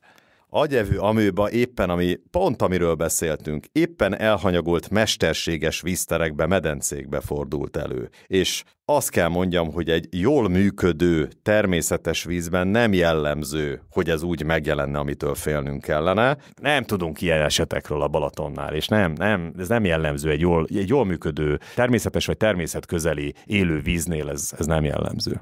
Említetted, hogy az algák nem szeretik, ha felkavarodik a víz, hullámzik, vagy hogy a alsóbb rétegek hidegebb vize oda kerül, vagy ez az üledék. Igen, ez már jó. Most akkor mondjuk egy ilyen hatalmas hálóval mondjuk végig lehetne menni a Balaton alján, néhány hajóval, felkavarni a vizet, algák oda, megoldottuk a helyzetet, vagy pedig mindig csak várjuk, hogy majd jön egy olyan légáramlat, ami ezen segít? Itt azért rossz hírem van, nem olyan egyszerű. A Balatonnál jóval kisebb víztereket sem olyan egyszerű csak úgy felkavarni. Tehát ez nem olyan egyszerű. Egyébként a vizeknek a mozgatása olyan bepangott állóvizeknél, ezt láthatjátok egyébként, olyan kisebb, Magyarországon rengeteg ilyen apró pici víztér van, ha még éppen nem szárad ki, amelyek esetében kifejezetten kell, talán tudjátok, ilyen mesterséges szökőkút, mesterséges keverőrendszerek, levegőztető rendszereket telepítenek. Ez ott működőképes. Balaton mértékű vizeknél ez nem nagyon jellemző és nem megoldható. Az, hogy lokális algásodási helyeket, pontokat megtisztítani, van egy-két olyan faj, amelyet akár le is lehetne halászni, de nem ilyen egyszerű. Tehát az algáktól nem ilyen egyszerű így megszabadulni, és amikor az algák számára kedvező viszonyok vannak, akkor ám nagyon nehéz annak megállt parancsolni. Megint utalnék arra, hogy amikor ezek a nagyon komoly beavatkozások, amiben egyébként a Balatoni Limnológiai Kutatóintézet is részt vett a 80-as években, és kifejezetten sikeres volt a Balaton esetében, ott is 5-6-7 évet kellett várni, hogy azok a nagyon komoly algásodási események elmúljanak a Balaton esetébe. Most is kíváncsian nézzük ezeket az algáknak az elszaporodását. Nem véletlen, hogy mi ezt hétről hétre nyomon követjük az algáknak a mennyiség és a minőségi viszonyait, mert összességében tudni kell, hogy az algák rengeteg, nagyon sokféle fajt jelent, még a Balatonba is, még akkor is, hogyha, ahogy említettem, csak néhány faj az, ami képes arra, hogy tömegesen megjelenjen. Amikor megérkeztél ide a stúdióba, említetted, hogy nem az algavirágzás az, ami most a legjobban lázba tartja a Balaton iránt érdeklődőket, hanem egy másik lénynek a tömeges elszaporodása. Beszélnél erről is egy pár szót nekünk? Igen, és csak megismételném az előzőeket, hogy igazándiból ebbe az évben nagyon komoly algavirágzás, vagy nagyon komoly algásodás nem is nagyon volt a Balatonban. Egyértelmű, hogy mindent vitt egy másik fajnak a tömeges megjelenése, amire azért azt kell mondjam, hogy a Balatoni Limnológiai Kutatóintézet már tél végén, egészen kora tavasszal figyelmeztetett, és azt mondta, hogy 30 éve nem látott árvaszúnyog rajzás várható a Balatonon. Kik ezek az árvaszúnyogok? Ugye az, hogy szúnyog, ezt a szót ismerjük, nem is örülünk neki, se a hangjának, se pedig a vérszívó tevékenységének. Az árvaszúnyog az nem csíp, nem rúg és nem is harap, tehát nem szívja a vérünket. Ránézése nagyon úgy néz ki, mint a csípőszúnyog.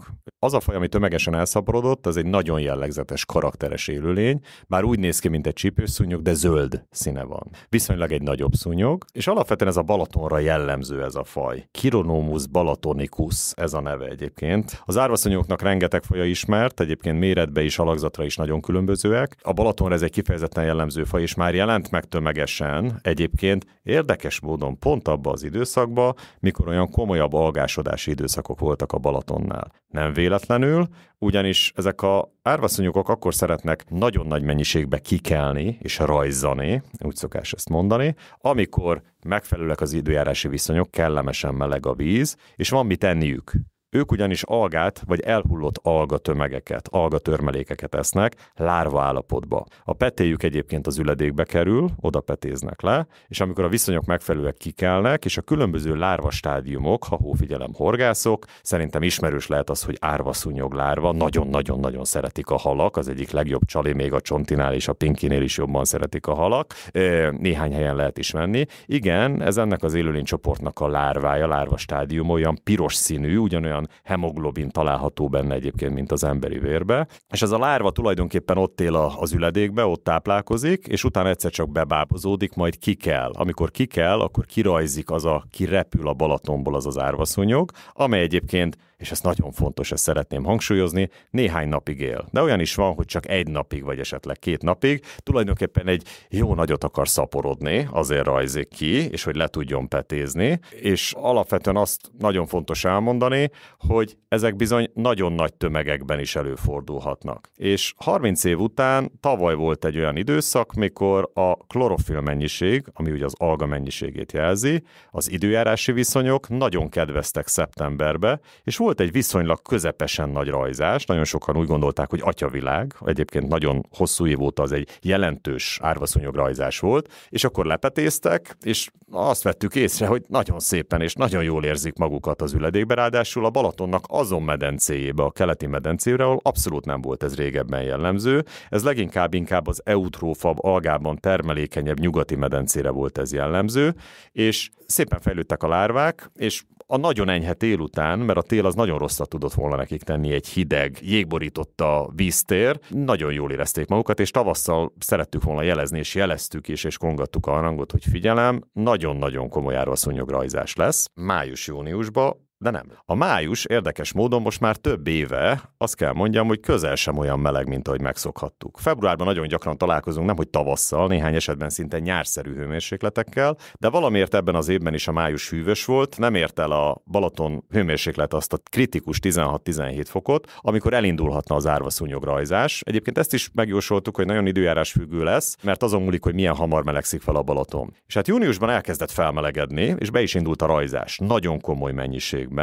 És ezek az árvaszúnyogok leginkább naplemente után repülnek ki a vízből, a bábozódott bábbőrét ott hagyják, nagyon sok esetben egyébként nagy tömegben megjelenik a víz felszínén, és ezek össze is sodródhatnak, és a kirajzott állatok mennek szaporodni, és általában a fény felé. A fénynek a különböző hullámhosszásságai között preferenciájuk van. Vannak egyes hullámhossztartományok, és vannak olyan színű fények, amelyeket szeretik. A fehér például, vagy a zöld-kék fényt nagyon-nagyon szeretik, és vannak olyan hullámhosszok, azt szokták mondani, hogy ez ilyen sárgás, narancsos fényre kevésbé mennek ezek az árvaszúnyogok. A másik pedig az, hogy amikor kirajzanak, akkor a különböző bokrokra szállnak le, ott tudnak esetleg 2-3 napot túlélni, de amúgy egy nap után elpusztulnak. De biztos sokakban az is felmerült, hogyha ennyire sok van belőlük, akkor miért nem írtják ki őket?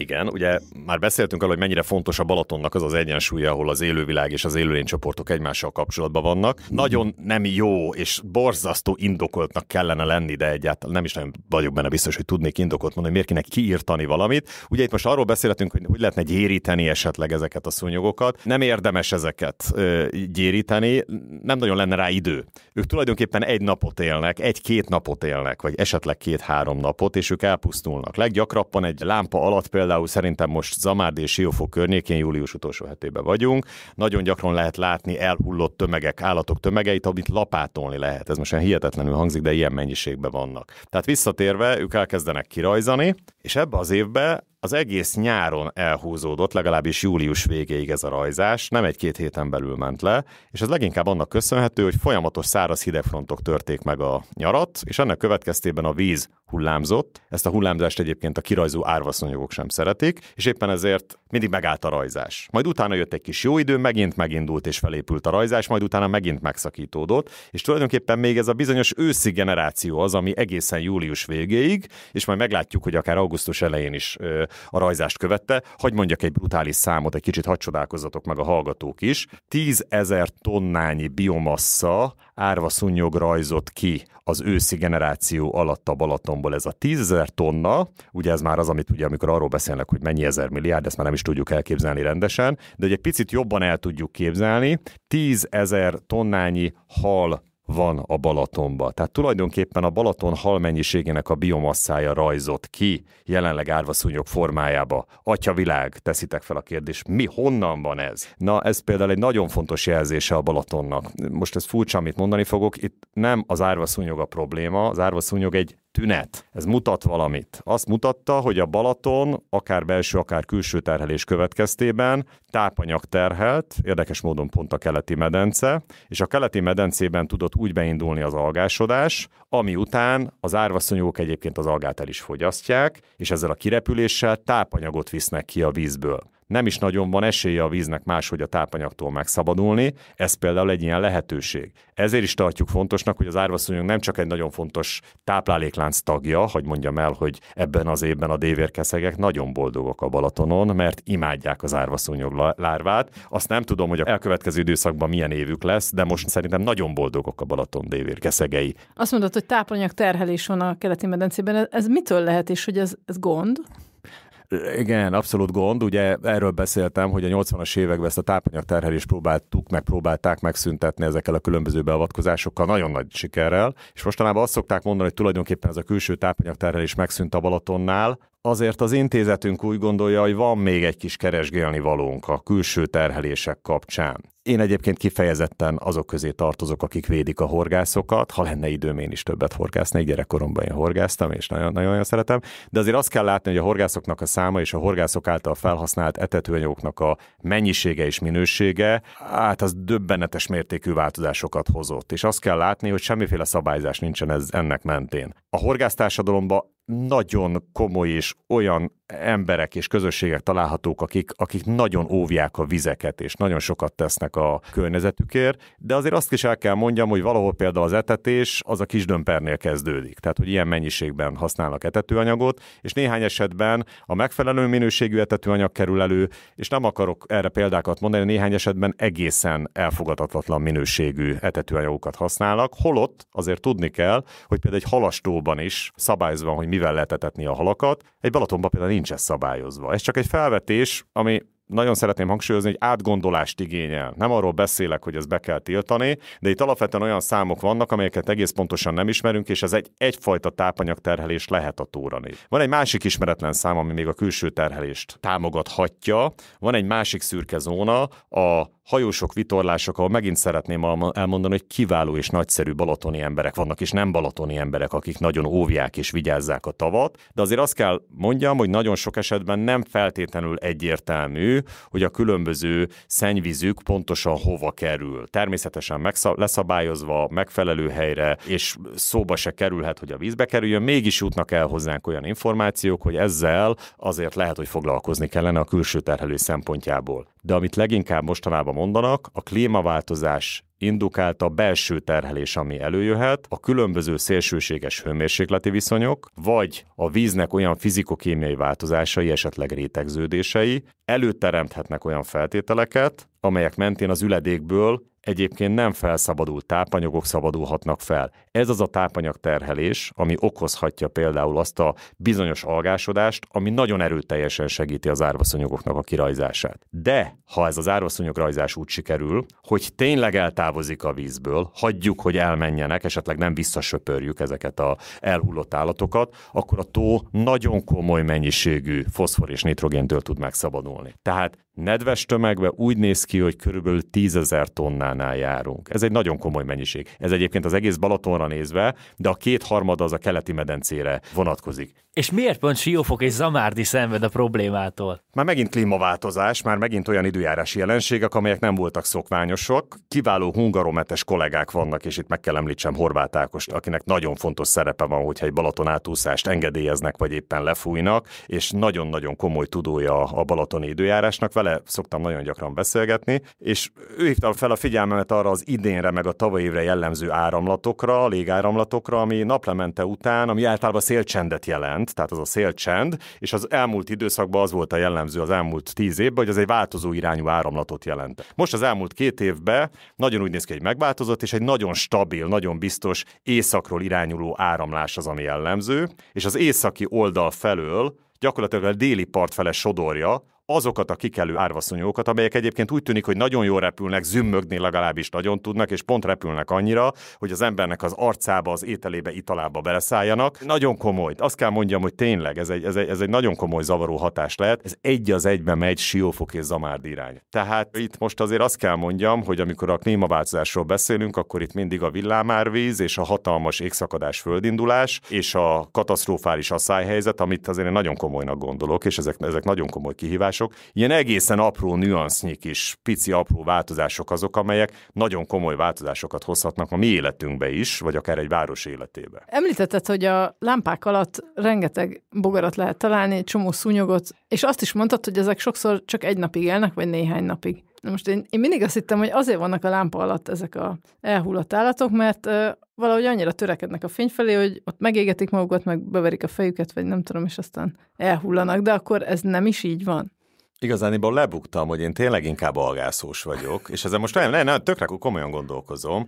Azért vannak olyan élőlények, ezt csak akarom mondani. Tehát a növényeknél például van olyan, hogy a növények ezt gravitropizmusnak hívják. A gyökér, az akármit csinálunk vele, megy lefele a föld középpontja fel a gravitáció irányába, és vannak olyan ingerek az élőlények számára, mint például az egyes ízeltlábúak esetében a fény, hogy egész egyszerűen szeretik, akarják, oda akarnak menni, és abba az irányba mennek. Itt nagyjából erről beszélhetünk. Igen, azért ott lehet olyan hatás is, hogy hát ezt így nem mondanám, hogy beverik a fejüket, de alapvetően olyan hőhatás, olyan egyéb behatás, kimerülés, stb., ami után egyébként ott nagy mennyiségben elhullanak. De igen, az árvaszonyok nagyon szeretik a fényt. Jó, és akkor itt elárulok valamit, pedig ezt ilyen szinte majdnem titokba csináljuk az intézetbe. Pont az árvaszonyokra nagyon a fejükbe vettük, hogy azért szeretnénk valamilyen fajta megoldást kínálni, hogyha később lesz, és egy elég komoly fénypreferencia vizsgálatokat folytatunk, hogy mik azok a fények, amelyek nagyon-nagyon-nagyon vonzzák ezeket az élőlényeket, és mik azok a fények, amelyek a legkevésbé vonzzák. És azt szeretném mondani, hogy ezzel kapcsolatban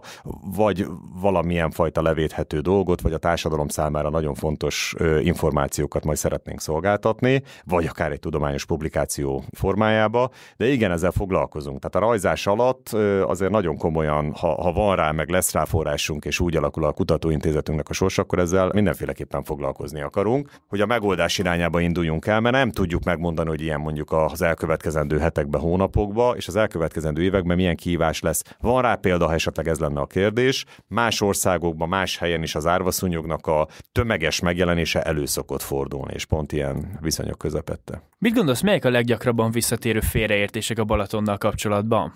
Tévhitek. Úgy szokták ugye mondani, tények és tévhitek. Igen, a Balaton kapcsán van néhány olyan nagyon gyakran felmerülő ügy, amiben valahogy mi kutatók egy kicsit így forgatjuk a szemünket, és próbáljuk mondani a magunk igazát, és néha ezt sikeresen tesszük, néha kevésbé, és vannak tévhitek a Balaton mentén, amikről beszélni kell. És én azt gondolom, hogy itt talán legnagyobb tévhit a Balaton mentén az a vízszintnek a kérdése. És én majdnem biztos vagyok benne, hogy nagyon sok mindenkinek megvan a maga igazsága, és beszéltem már arról, hogy az Balatonból mindenki egy picit mást akar, de van egy nagyon közös, nagyon fontos pont, ez pedig a vízszint. Mindenki meg van győződve, hogy a Balaton akkor a legjobb, amikor a legmagasabb és a legtöbb, és legmagasabban van a vízszint. És nyáron szigorú szemek nézik, hogy atyavilág, a nyári melegbe most egy picit lentebb ment a Balaton vízszintje, tehát hatalmas nagy baj van. És ráadásul a sajtó is felfűződve szinte centiméterenként nyomon követi, hogy mi van a Balaton vízszintjével. Tulajdonképpen azt tudom mondani, hogy ha ez egy ilyen hobbi, akkor ez mehet, miért ne, de azt kell mondjam, hogy ebbe az évben, amikor kifejezetten komoly asszályos jelenségek vannak. És ott tartunk, hogy a Duna-Tisza esetében negatív rekordok születnek, ráadásul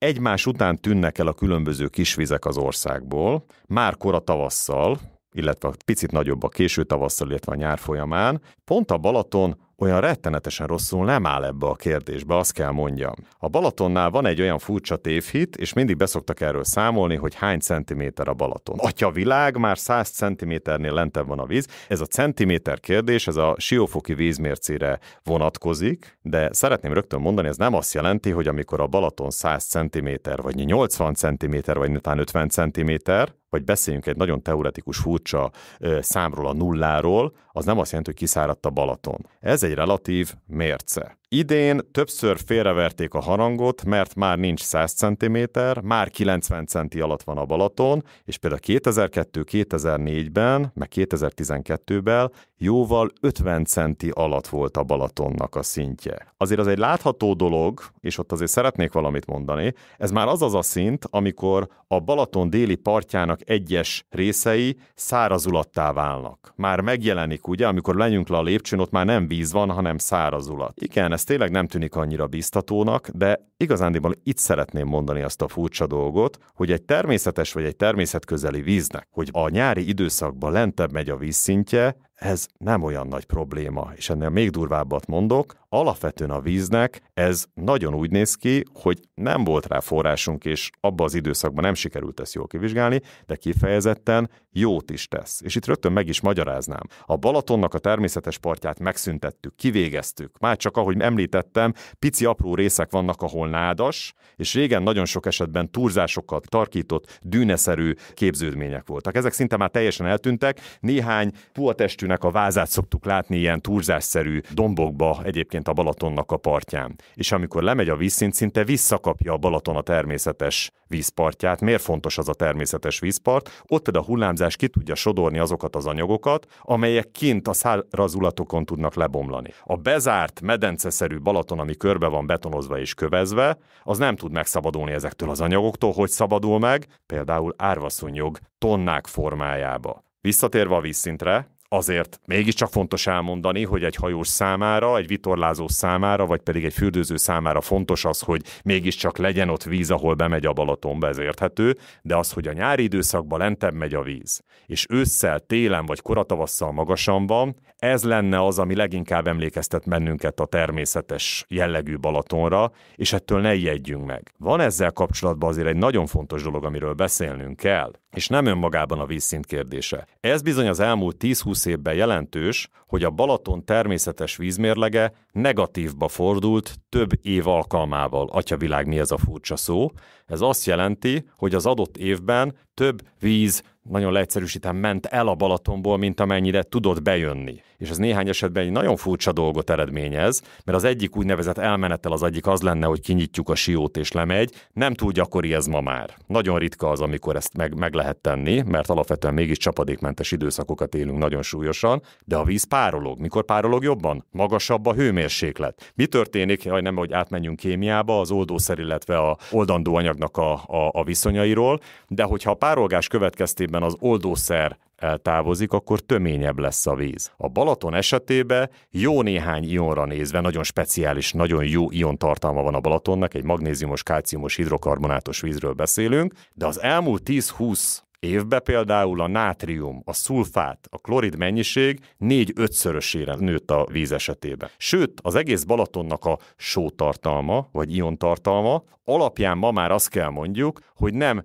édesvízről beszélünk, hanem fél édes, fél sós vízről a Balaton esetében. Ez megint újabb típusú élőlénycsoportok számára nyitja meg az utat. Nem a 100 helyett 99, vagy a 80 helyett 89 cm a kérdés, legyen csak nyáron lentebb egy picit a Balaton, és a többi időszakban magasabban, hanem azért a csapadék megléte az fontos a Balaton esetében, és ez bizony probléma. És itt ugye nagyon sokat beszélünk arról, hogy netán már valamilyen szinten pótolni kéne a Balaton. A Balaton honnan táplálkozik a ráhulló csapadékból, valamint a vízgyűjtőre hulló csapadékról. Ezt leginkább a Zala szállítja be a nyugati medencébe. Részben a tápanyag terhelés is azért ott fokozottabb azon a részen, de azt kell mondjam, hogy manapság, főleg a nyári időszakban szinte alig csordogál a Zala, tehát nem nagyon van utánpótlás, ez kétségtelen. és ráadásul a Zala vízgyűjtője annyira ki van száradva, hogy nagyon sok esetben komolyabb csapadék mennyiség után is hiányzik a talajból a vízmennyiség, gyakorlatilag nem növekszik a Balatonnak a vízszintje. De megint visszatérünk arra, nem az a baj, hogy itt most akkor egy picit lentebb van vagy fentebb van, hanem az, hogy alapvetően csapadék utánpótlás kellene a Balatonnak, hogy legyen. Valójában akkor szükséges lehet egy mesterséges vízpótlás?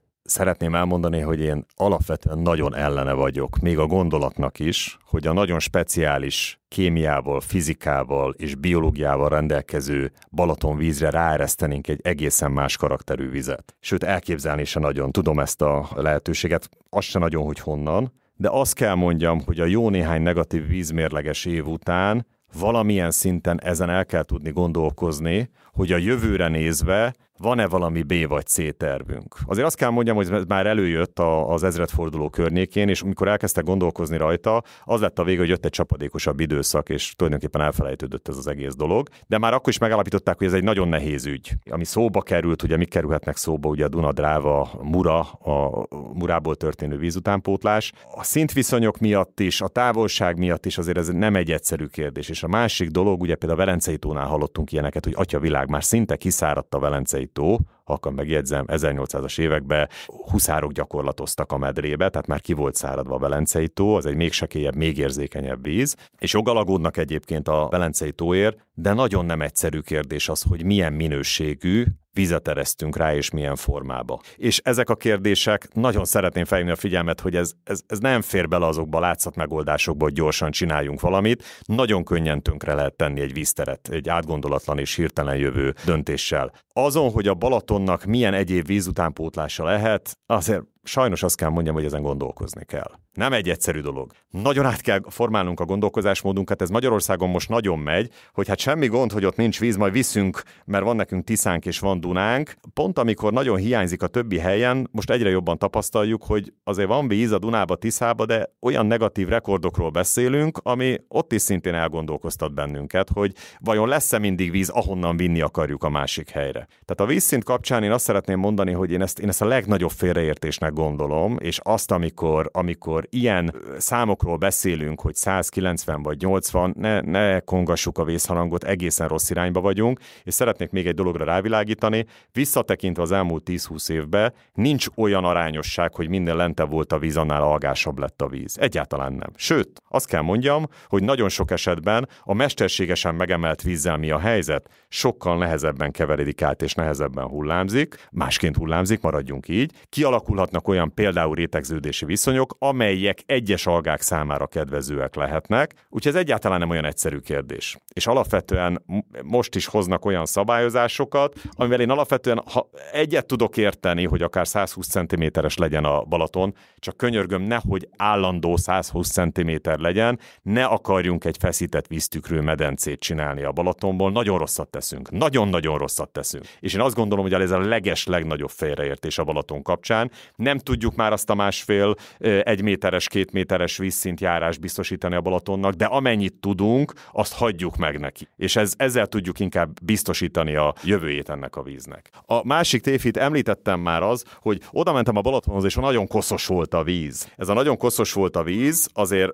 jegyezzük meg, hogy a Balatonnak gyönyörű színe tud lenni. A leggyönyörűbb, egyébként akkor, amikor a jég levonul, ami ma már szinte alig van, de kora tavasszal gyönyörű színeket tud produkálni a vízben oldható és oldhatatlan lebegőanyagoknak az összessége is maga ez az ion összetételű víz. De azért a Balatonnak a színe az nem állandó, sőt azt kell mondjam, hogy például a nyugati medencében kifejezetten sötétes, sárgás tud lenni, és az néha olyan ijesztőnek tűnik. Szeretném elmondani, a Balaton utánpótlását, víz utánpótlását leginkább a Zala biztosítja, és a Zala keresztül megy azon a kis Balatonon, ahol rengeteg lebomló náddal, nádszállal találkozik, és különböző huminanyagokkal lesz színezve a víz. Ez néha fekete tud lenni. Szinte feketére színezi a vizet. Nagyon kicsit ilyen furcsának tűnik, semmi gond nincs ezzel a vízzel. Tehát egy picit más színe van például a nyugati medencébe, de alapvetően a víz minőségét tekintve ez nem okoz nagy problémát. És a másik a víz színével kapcsolatosan, amikor felkeveredik, ugye a fenekestől a víz, és akkor egy kicsit az üledék aljára a különböző homokszemcsék felkel, akkor olyan szürke vagy néha kifehéredik a víz, annak is megvan a maga varázsa, és ez nem azt jelenti, hogy koszos a víz. A másik, amikor oda mennek, hogy koszos a víz, az például az, hogy a kövezés, ami egy mesterségesen lerakott valami nagyon sok területen a part élen, azon például látunk különböző bevonatokat. Nincs azzal semmi baj. Az ott egy olyan mesterséges és nem természetes dolog, de a partmenti részen legalább egyfajta nagyon speciális élőlényközösséget biztosít. Nincs általában ezekkel probléma. Csak például a vándorkagylóra ne lépjünk rá, és akkor nem lesz vele baj. A másik tévhit az, hogy bármilyen balatoni élőlényt úgy önállóan külön akarjuk kezelni. Hogy külön akarjuk kezelni, és azt mondjuk, hogy csak ő létezik. Nem, gyakorlatilag a Balaton élővilágát, és sőt az egész Balatonnak a fizikáját, kémiáját, a biológiáját egységesen érdemes kezelni. Nagyon adja magát például akik a halakat telepítik, és a Balaton halállományával foglalkoznak, ők nagyon tudnak haragudni például a Nagy-Káró katonára, mert egyébként nagyon szeret egyébként halat fogyasztani, nagyon nagy mennyiségbe, és meg is jegyzik egyébként, hogy ez az invazív faj. A káró-katona nem invazív faj. A káró-katona az egy őshonos faj, volt ilyen időszak, mikor kifejezetten ritka volt. Ő itt van a Balatonnál, itt él, és fogyaszt ugyan halakat, de itt elmondok egy érdekes történetet, mert azért nem érintettünk például a kikötőknek a hatásait a vízre, és hogy miket is tudunk okozni a víznek. A téli időszakban például a Balatont nem borítja jég. Akkor is hullámzik. Pedig abban az időszakban nagyon sok hal elvermeli magát. Azért neki az hűvös, téli nyugalomra vonul. Manapság már a legjobb ilyen hely a déli parton alapvetően nagyon sekély a víz, a kifejezetten kimélyített kikötőkben találhatók ezek a helyek, ahol bevonulnak a halak nagyon-nagyon-nagyon nagy mennyiségben és nagyon nagy tömegben. Tulajdonképpen szinte egészségtelenül nagyon könnyen megzavarhatóak, nem csak üszök, nem csak dévérkeszegek, süllők és hatalmas biomasszában ott található halak, és hát egy terülyasztalkámat kínálunk például a káró-katonáknak, amelyek egyébként, hogyha meglepik ezeket a vermelő halakat, akkor nagyon komoly kárt tudnak benne okozni, az a helyzet. Erre azt kell mondjam, hogy kiírtani és kilőni az összeset, ez borzasztó nagy butaság, és nem szabad ebbe az irányba menni, de szeretném elmondani, ez egy komoly kérdés, amiben részbe mi vettünk részt, mi teremtettük meg ezeket a mesterséges olyan vermelő helyeket, ahol nem megfelelő módon találhatók a halaknak a hatalmas nagy tömege. Igen, ott például a káró-katonáknak a riasztásával foglalkozni kell, és azt kell mondjam, hogy ez egy modernkori kihívás, de ez például a kikötők nélkül ez nem létezne. A kikötőknek a élőlény közössége az tökéletes melegágya a törpehacsáknak az elszaporodásának. A Facebookon van egy csoport, a Balaton Tagadók Klubja. Mit gondolsz erre? Azt szeretném mondani, hogy ha ez onnan jön, hogy az a fajta Balaton, ami 150-200 évvel ezelőtt létezett, ezt tagadják, ezzel azt kell mondjam, még én meg is tudom találni azt a levezetést, hogy hogyan lehet tagadni a Balatont. Ha ez arról szól, hogy a Balatonnak a nagyszerűségét tagadjuk, akkor nagyon nem tudok egyetérteni. Na és mi a helyzet jelenleg a balatoni horgászattal? A balatoni horgászatnak múltja van, jelene és szerintem jövője. Tehát ezt valljuk meg őszintén, hogy ez a Balatonhoz hozzátartozik, és azt gondolom, hogy jogosan tartozik hozzá. Ott is van azért egy nagyon izgalmas kérdés, mert a Balatonnak azon területe, ahova a hétköznapi ember le tud menni és fürdeni tud, vagy lemegy, és ő ott horgászni akar, bizony ez egyre kevesebb és kevesebb, egyre szűkebb ez a hely. Erre ez egy komoly kihívás, erre jó lenne megoldást találni, mert nekem az a véleményem, hogy kultúráltan normálisan horgászni nagyon jó, és egyébként ez egy nagyon jó dolog. Én azért nagyon örülnék, hogyha ott valamilyen fajta kultúra és szabályzás kialakulna ennek mentén, főleg például az etetőanyagok használata kapcsán, és itt a horgászok nagyon jól tudják, hogy a horgászat nagyon sok mindent jelent, a nagyon menő féderezéstől kezdve, a végtelenül unalmas és szánalmas bojlizáson keresztül, bocsánat, tehát rögtön mindenkitől elnézést kérek, mert ebbe belevittem, de nagyszerű dolgok vannak nyilván a pergetéstől kezdve, akár a nagyszerű dévérkeszegezésen át, rögtön elárultam, a kedvenc halam egyébként a Balatonban a dévérkeszeg, mind horgászatra, mind pedig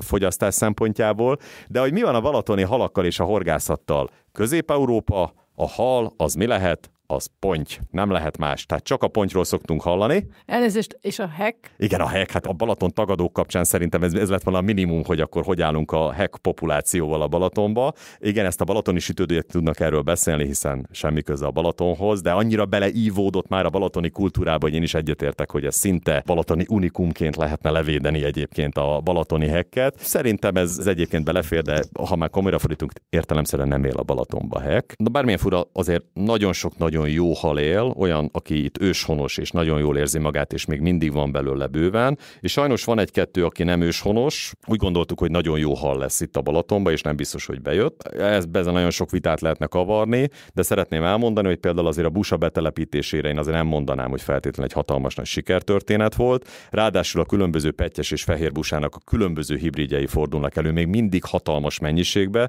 még akkor is, hogyha a busa nagyon úgy néz ki, hogy nem tud szaporodni, és az utánpótlását sem nagyon biztosítják. De ahogy mondtam, ponty és ponty és ponty, tehát alapvetően azért a Balatonra nagyon sokan a pontyra jönnek horgászni, és a süllőre, vagy a pergetők nagyon imádják a balint, és ezekből van sok, de érdekes módon, megmondom őszintén, nekem is megdöbbentő, hogy a hal faunának a legnagyobb mennyisége, esetleg játszhatunk ilyet, mit gondoltok, miből van a legtöbb hal a Balatonban? Melyik faj az, ami a legnagyobb mennyiségben jelen van? Amúr.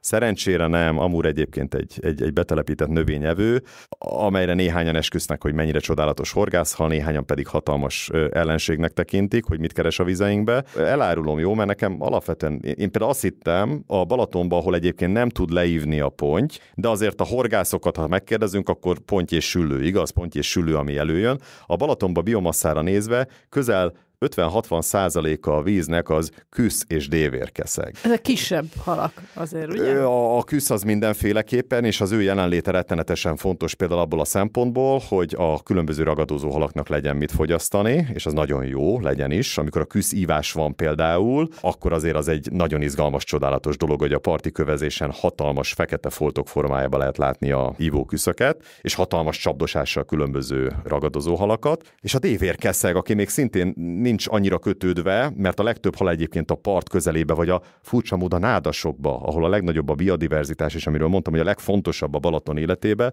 ott fordulnak elő, de a nyílt vízbe a küsz és a dévérkeszeg az ott tud lenni. És éppen ez nagyon fontos dolog, hogy a biomassa szempontjából ők egy jelentős szintet képviselnek, de a horgászatra, hogyha ez volt a kérdés, akkor itt akár a kapitális, akár a legkülönbözőbb pikkelyel vagy nem pikkelyel borított pontyfajták azért nem kérdés, hogy a horgászok számára nagyon fontos. Szerintem egy tök jó tevékenység, jó lenne, ha minél szebb és minél jobb kultúrával, és a Balaton számára is minél barátibb, ha nem is előírásokkal, de Balatonnal összeegyeztethető magatartásokkal párosulna. És azt kell mondjam azért, hogy nagyon sokan ezt így is teszik, tehát azért ez nagyon fontos. És itt a horgászok mellett is felszólok, jó lenne, hogy a horgászoknak helyet lehetne találni. Ez egy elég komoly kérdés, és szerintem ezekről azért jó lenne beszélni egyébként. A Balaton kapcsán lehet olvasni elég sokat arról, hogy elég sok helyen beépítették a partot, nagyon kevés már a szabadstrand, minden fizetős, minden valamihez tartozik. Nem olyan egyszerű csak úgy lecsattogni, fürdeni már. Ez az élővilág számára ez kedvező, vagy mindegy? Mit gondolsz erről?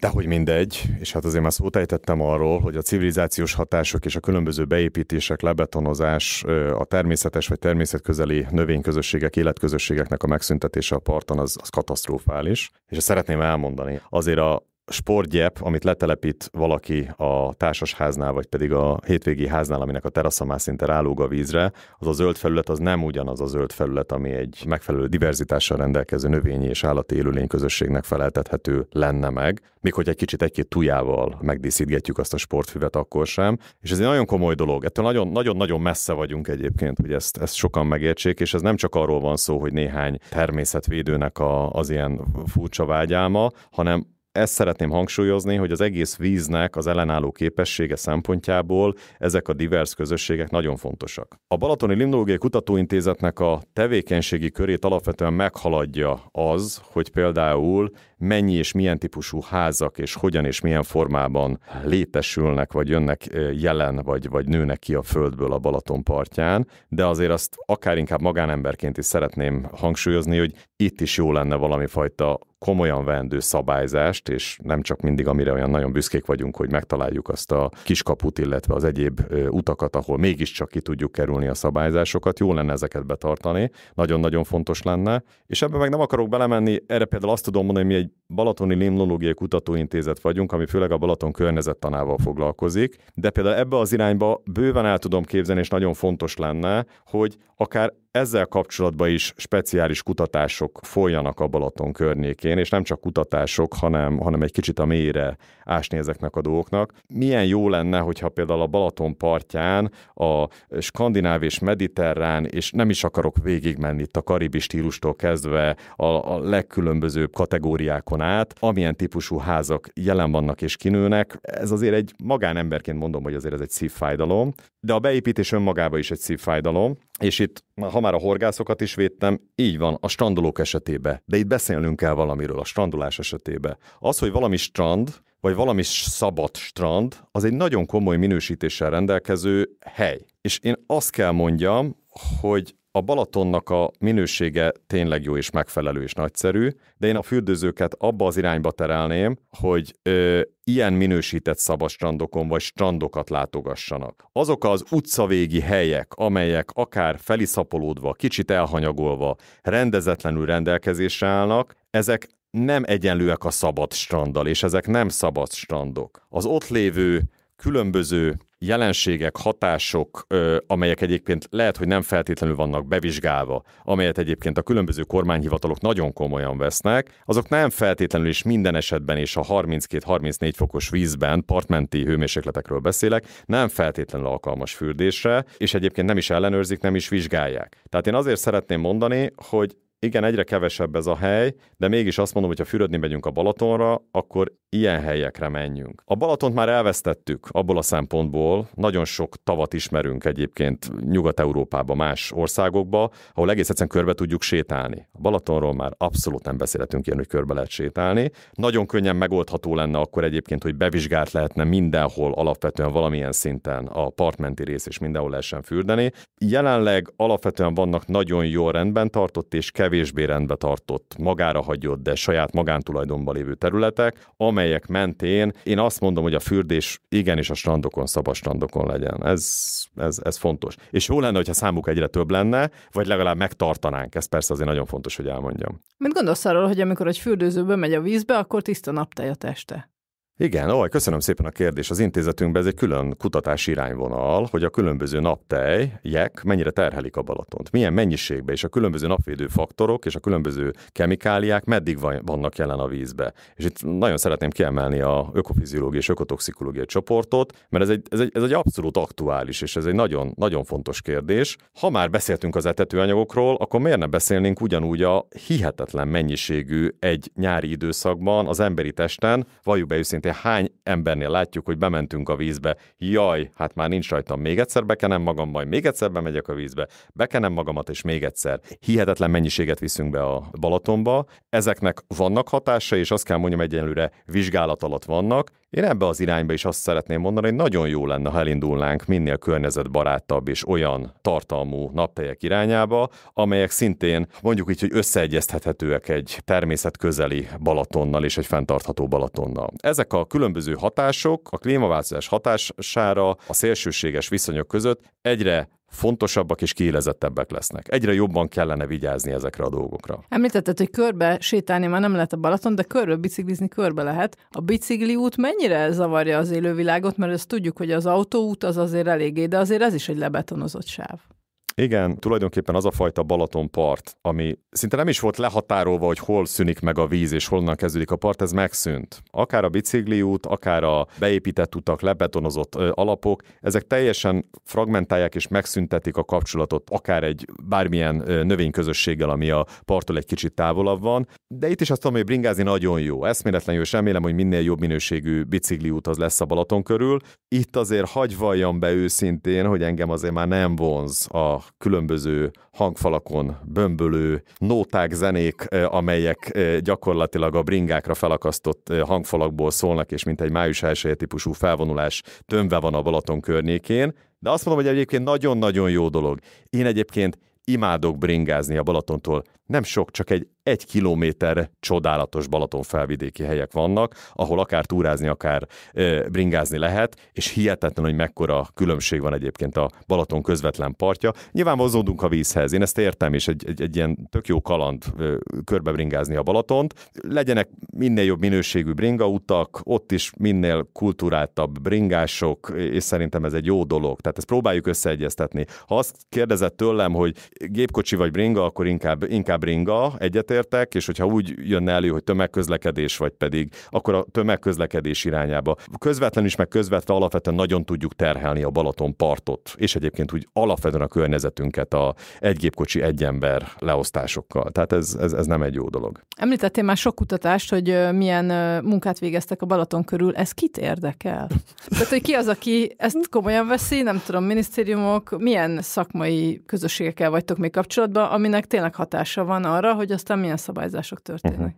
Azt hittem, hogy a legfájóbb és legmegdöbbentősebb kérdésed a Balaton tagadók csoportjának a felvetése volt, meg a beépítéssel kapcsolatos kérdésed, de azt kell mondjam, hogy ez a legkegyetlenebb és a legfájdalmasabb dolog. Én azt gondolom, hogy a Balaton mentén rengeteg olyan ügyet látunk, előrejelzünk, szólunk, és néha félreverjük a vészharangot. Ha kell, nagyon csendesen, de pont azért, hogy nehogy pánik legyen, vagy nehogy riasszuk esetleg a turistákat, de én azt gondolom, hogy sokkal jobb lenne, hogyha a minisztériumok és döntéshozók és a kutatóintézet között még jobb lenne a kapcsolat. Én nagyon sokat teszek ezért, és alapvetően például nagyon fontosnak tartom, hogy a különböző ágazatok, különböző hatóságokkal megtartsuk a jó viszonyt és a kapcsolatot, és nagyon örülök neki, hogy most már vannak olyan napi ügyek, amelyek mentén nagyon jól tudunk egyeztetni. De én azt gondolom, hogy a döntéshozók részéről a politikán túl a szakmapolitika, illetve a szakmára azt gondolom, hogy jó lenne sokkal jobban figyelni. Nem akarok ebbe most belemenni, hogy akár egyébként egy klímaváltozásnak a narratívája, hogy ez politikailag hogy oké, vagy hogy nem oké, ezt mindenki ossza be magának, de azért ez egy nagyon komoly jelenség. És ennek mentén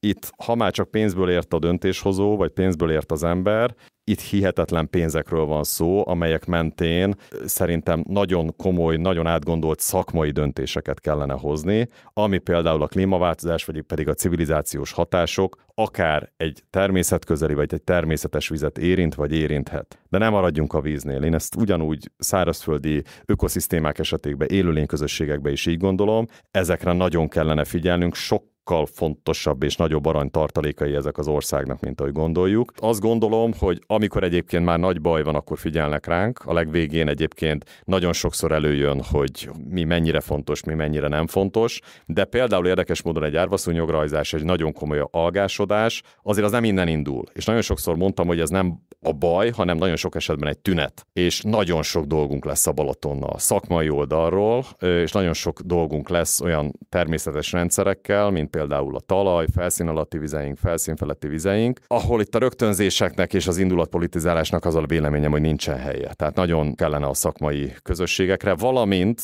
az egyéb ágazatokra, hatóságokra együttesen építeni. Ez egyébként nagy feladatot ró nem csak a döntéshozókra, hanem az, hogy találjuk meg a közös nyelvet, akár egy civil szervezettel, akár a társadalomnak bármilyen betévedő, nagyon jó felvetésével, a vízügy tudjon beszélni a környezetvédőkkel, a természetvédőkkel, mi, mint kutatóintézet tudjunk beszélni a hatóságokkal, nagyon-nagyon-nagyon fontosnak tartom. Sőt, azt tudom mondani, hogy nagyon vékony mesdjén fogjuk megtalálni az elkövetkezendő időszakban a valós nagybetűs megoldásokat, és erre nagyon sok kommunikációra, nagyon sok szakmai kommunikációra lesz vagy lenne szükség. Nagyon szépen köszönjük dr. Vasas Gábornak, hogy velünk tartott a mai napon, és mesélt a Balatonról, az algák világáról, a klímaváltozásról és a tévhitekről. Én Janok Péter voltam, műsorvezetőtársam pedig Sápi Zsófia. Ez volt már a holnap után a Grindex fenntarthatósági műsora. Jövő héten újra találkozunk, addig is sziasztok!